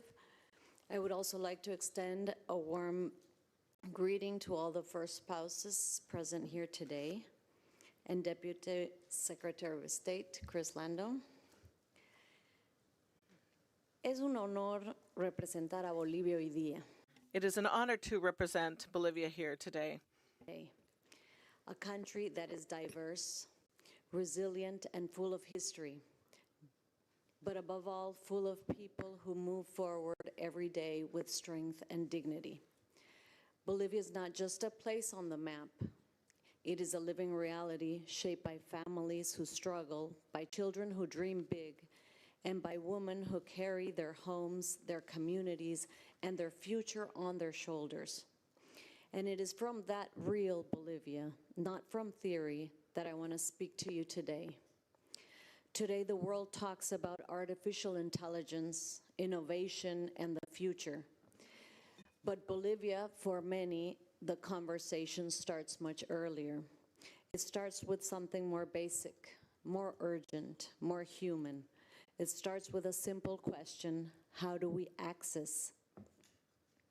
Because for thousands of children, young people, and women, the challenge is not how to use the technologies of the future. It is whether they will ever be able to touch them at all. In our country, having a device or access to the internet is still, for many families, a luxury. There are homes where the digital world is not a part of daily life, not because they do not want it, but because they simply cannot afford it. And that is where this stops being a technological issue and becomes something much deeper. It becomes a question of dignity, of fairness, of opportunity. Because when a child grows up with access, they do not just lose tools, they lose confidence, they lose possibilities, they risk losing their future. That is why in Bolivia, we hold a clear conviction. Technology cannot become a new form of exclusion. It must become a bridge forward, a bridge toward equality, and that bridge begins with the most urgent step: access. Today we are supporting initiatives such as one laptop per child, together with partners like CEAL, Consejo Empresarial de América Latina, Educa Bolivia, and Aulas Conectadas, to place digital tools in the hands of children who might otherwise be left behind. But we also understand something essential. A device alone does not change a life. What changes a life is what comes after: learning, guidance, the confidence to believe I can. That is why we support programs like Crack the Code, where children, young people, and women are learning not only how to use technology, but how to understand it, create it, and grow through it. They learn coding, computational thinking, artificial intelligence, English, but more importantly, they learn something deeper: that they are capable. And when a person understands that, everything begins to change. Doors begin to open, opportunities expand, independence becomes possible. At the same time, we know that progress must be guided by responsibility. We cannot talk about technology without talking about safety. Without digital education, without responsible use of artificial intelligence, Technology must empower, but it must also protect. And this is not a challenge any country can face alone. Governments, educators, families, civil society, and the private sector must move forward together. Because if we do not, innovation risks remain in the hands of a few, and that cannot be the future we build. Our message is simple. In countries where so many still lack the most basic tools, closing the digital gap is not secondary, it is essential. Because every child deserves the chance to learn, every young person deserves the chance to grow, and every woman deserves the opportunity to move forward with dignity, tools, and hope. And when we make that possible, we are not just expanding access, we are building the future for our families, for our communities, and for our country. Thank you very much. Thank you, Madam, and thank you to all of you for this, again, a very important conversation, this one on digital literacy and skills. I want to thank my friend and colleague, Deputy Secretary Chris Landau. Did you want to make a final concluding remark? Yeah, let me just say, yesterday I had the honor of chairing the United Nations Security Council, and I think, frankly, the discussions that we're having here today are no less impactful and forceful. And so I just want to say I learned a lot from hearing about the innovative programs in different countries. I think there's not necessarily a right or wrong answer to this. Every country is going to have its own challenges and opportunities, and I think we can all learn from each other. So again, I am very grateful to all of you who participated in this panel, and again, thanks to everybody for being here today. Appreciate it. Thank you very much. Okay, ladies and gentlemen, please welcome the Chairman of the Federal Trade Commission, Andrew Ferguson, to introduce our fourth and final topic today.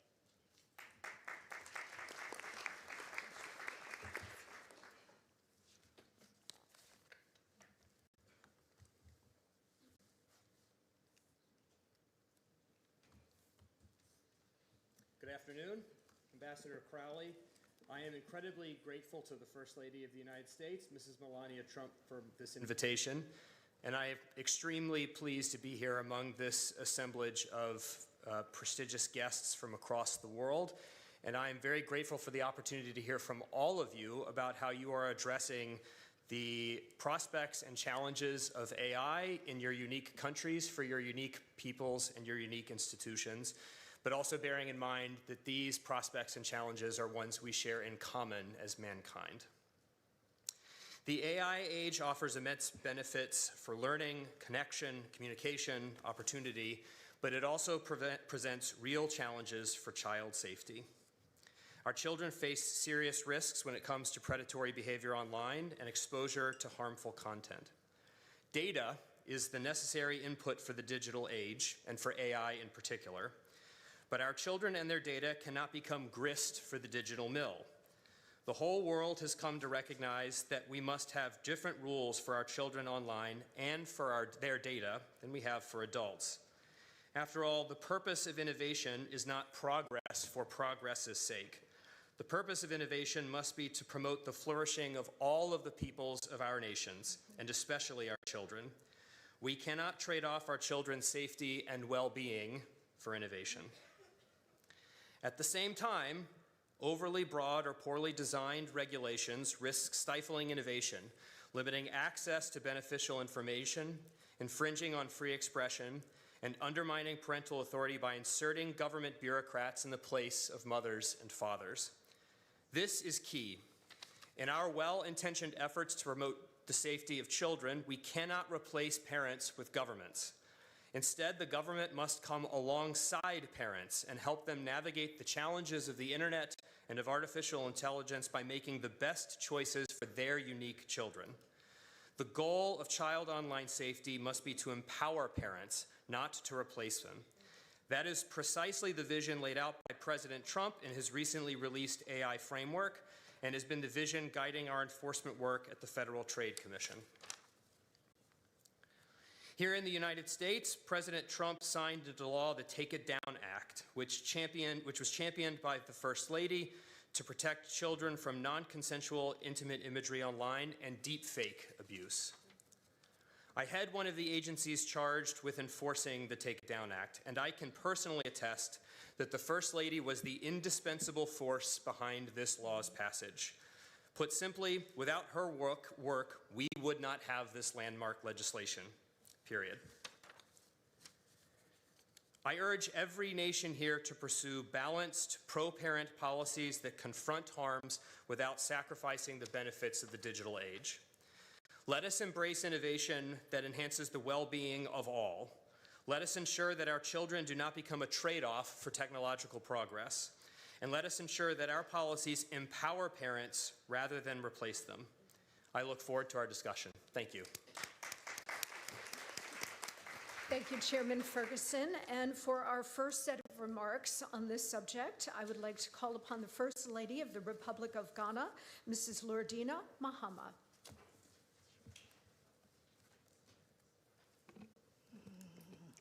Thank you. Your Excellencies, invited guests, good afternoon to everyone. Thank you, Mrs. Trump, for bringing us together to discuss and commit to protecting children in our digital age. Allow me to share something personal.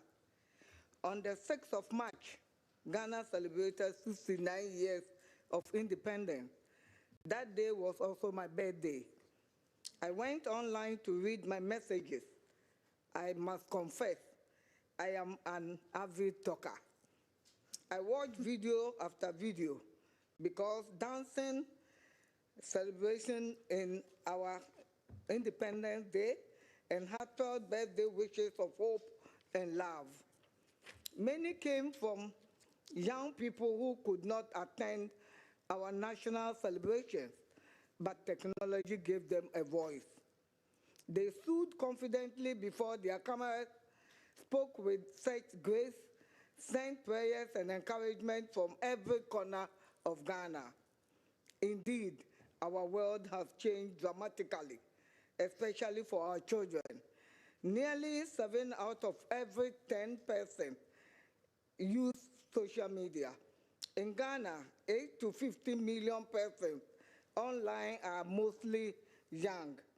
As my husband, President Mahama, said during our independence celebration, our children belong to a generation armed with tools earlier generations could hardly imagine. In their hands, a smartphone becomes a classroom, a business platform, a creative studio, and a gateway to the global economy. However, this same technology that opens doors can also be harmful. Without proper guidance, our children are vulnerable. This is why Ghana has been investing in our children's digital future, not just with access, but with protection. It is sad that 1 in 5 young victims of cyberbullying skip school because of their experience online. No child should face such harm. In Ghana, we have strengthened our laws, enforced protection, and launched the Safer Digital Ghana campaign to raise awareness and prevent abuse. We are securing the future of our children. It is moral duty. It is our generational responsibility. It is our shared global mission. Thank you for your attention. Thank you very much, Madam. And now I'm very pleased to welcome the spouse of the Prime Minister of the State of Israel, Mrs. Sarah Netanyahu.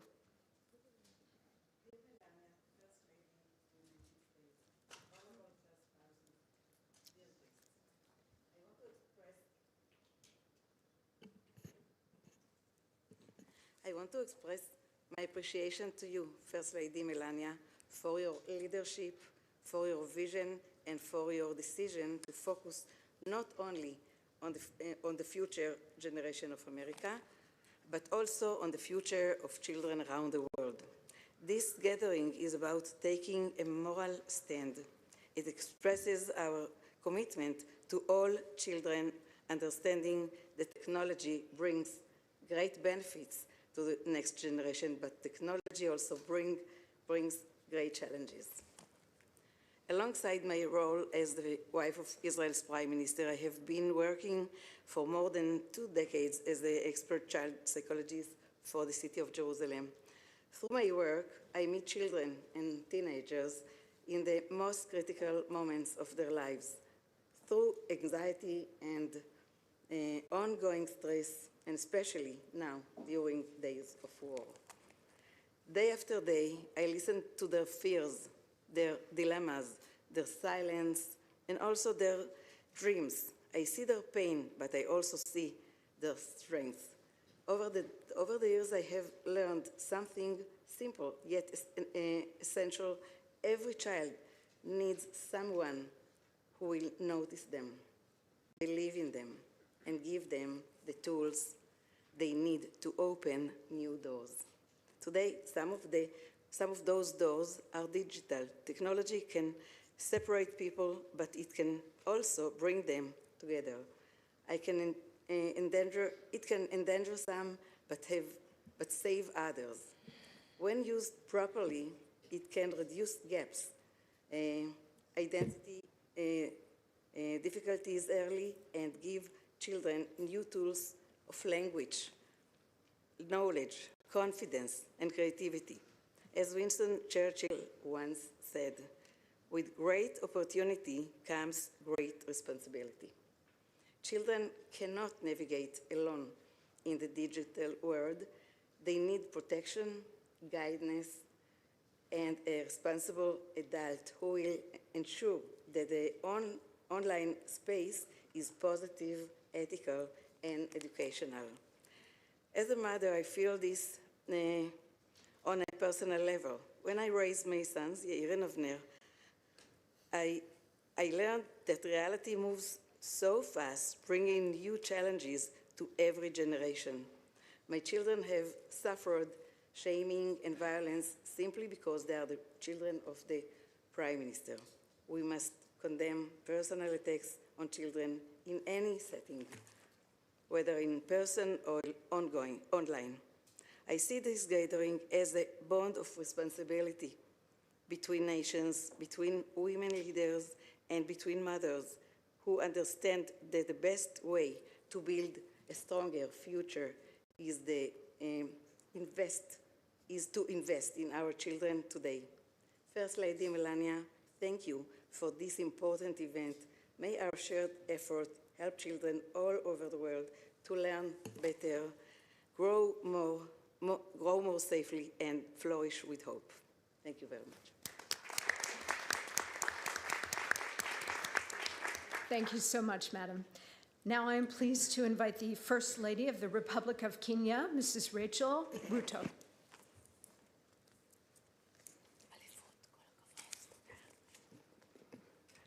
Distinguished first spouses, ladies and gentlemen, good afternoon.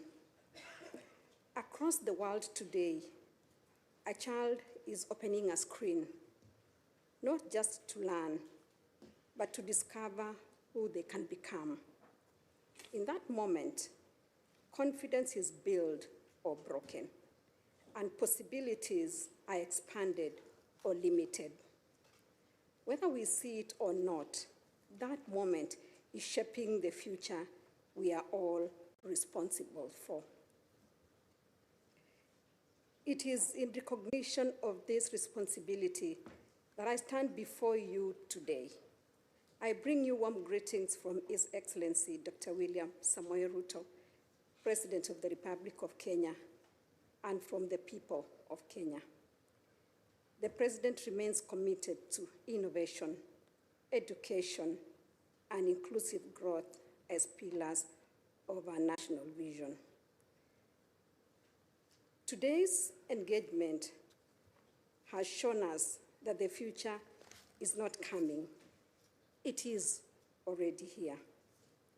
The question before us is no longer whether technology will shape our children, but how we ensure it empowers them safely, equitably, and meaningfully. Excellencies, ladies and gentlemen, children today are early adopters of technology, growing up in an increasingly connected world. In Kenya, mobile phone access is nearly universal, with over 90% of households connected, while internet usage continues to grow, reaching around 40% of the population, highlighting the scale of digital access shaping children's experiences. Kenyan children are discovering a love for coding and digital art through their gadgets. They are creating animations, designing apps, composing music, and sharing their work with the world.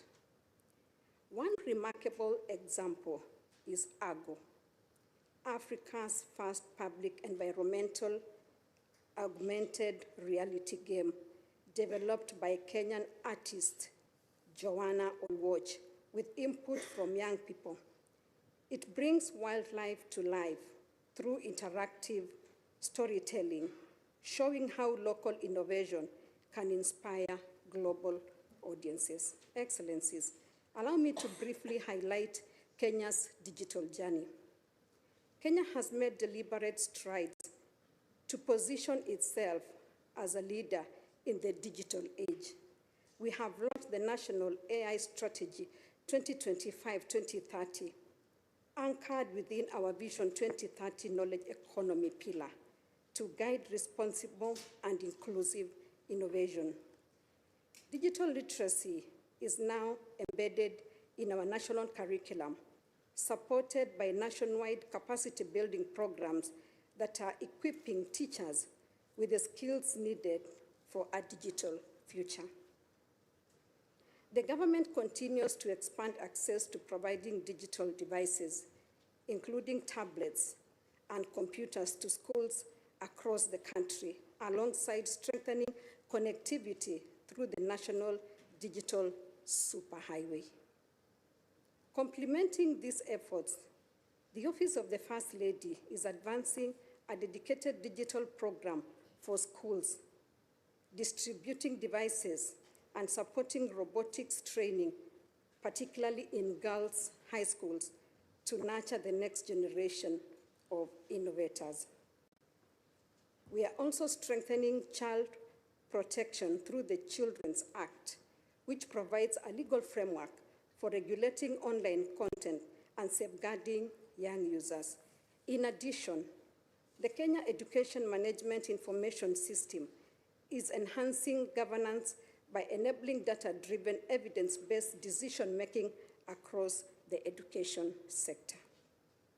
In the words of Franklin D. Roosevelt, with great power comes great responsibility, and today we hold great power, the power to shape how technology touches the lives of our children. Excellencies, ladies and gentlemen, Kenya stands ready to lead with intention. Allow me to share 4 key commitments. First, expanding access to digital learning so that every child, regardless of location, can access quality education. Second, integrating artificial intelligence responsibly to support teachers and personalized learning guided by ethics and human dignity. Third, safeguarding children online by strengthening digital literacy, safety frameworks, and protection systems. Fourth, empowering the ecosystem around the child, teachers, parents, and communities, because technology alone cannot raise a generation. As first spouses, we stand at a unique intersection where policy meets people. We see the realities behind the data, and it is from this place that we must lead. In Kenya, we believe the future is not something we wait for. It is something we build together. Technology will shape the world our children inherit, but it is our leadership that will determine whether that world truly serves them. Fellow first spouses, let us rise to the moment. Let us ensure that every child in every nation does not just grow in a digital world, but truly thrives in it. Thank you. Thank you, Madam. And now for our final speaker for this topic as well as for our session today, I would like to invite the spouse of the Prime Minister of the Republic of North Macedonia, Mrs. Rosa Mitoshka. Thank you. Distinguished First Lady of the United States of America, Madam Melania Trump. Distinguished First Spouses, dear attendees. It is a great honor to be here with you today.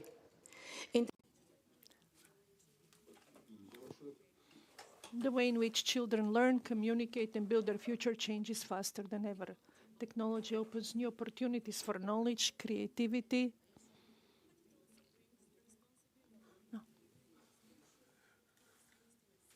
accountable and accessible manner. In our country, we believe digital literacy must begin early. Our goal is for young people not only to use technology, but to understand it, think critically about it, and use it to solve real-life problems. A key step in this direction is the 21st Century Schools program, implemented in partnership with international organizations and the private sector. Today, 341 primary schools and nearly 1,900 teachers in our country are part of this initiative, providing students with modern learning tools, including over 10,000 microbit programming devices. Through this program, children develop logical thinking, creativity, and problem-solving skills essential for the future. However, digital skills must go hand in hand with digital safety. That is why we are establishing MK SafeNet, the first national safer internet center, as part of the European network of safer internet centers. This project brings together institutions, universities, civil society, and the private sector with one common goal: to create a safer online environment for children.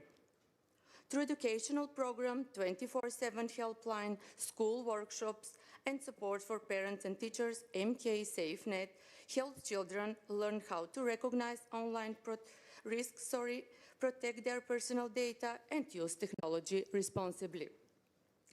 As a high school teacher, my vision is clear. Technology must be a tool that empowers young people, not a risk that endangers them. That is why cooperation is essential among governments, schools, parents, technology companies, and the international community to build a digital world where every child can learn safely and reach their full potential.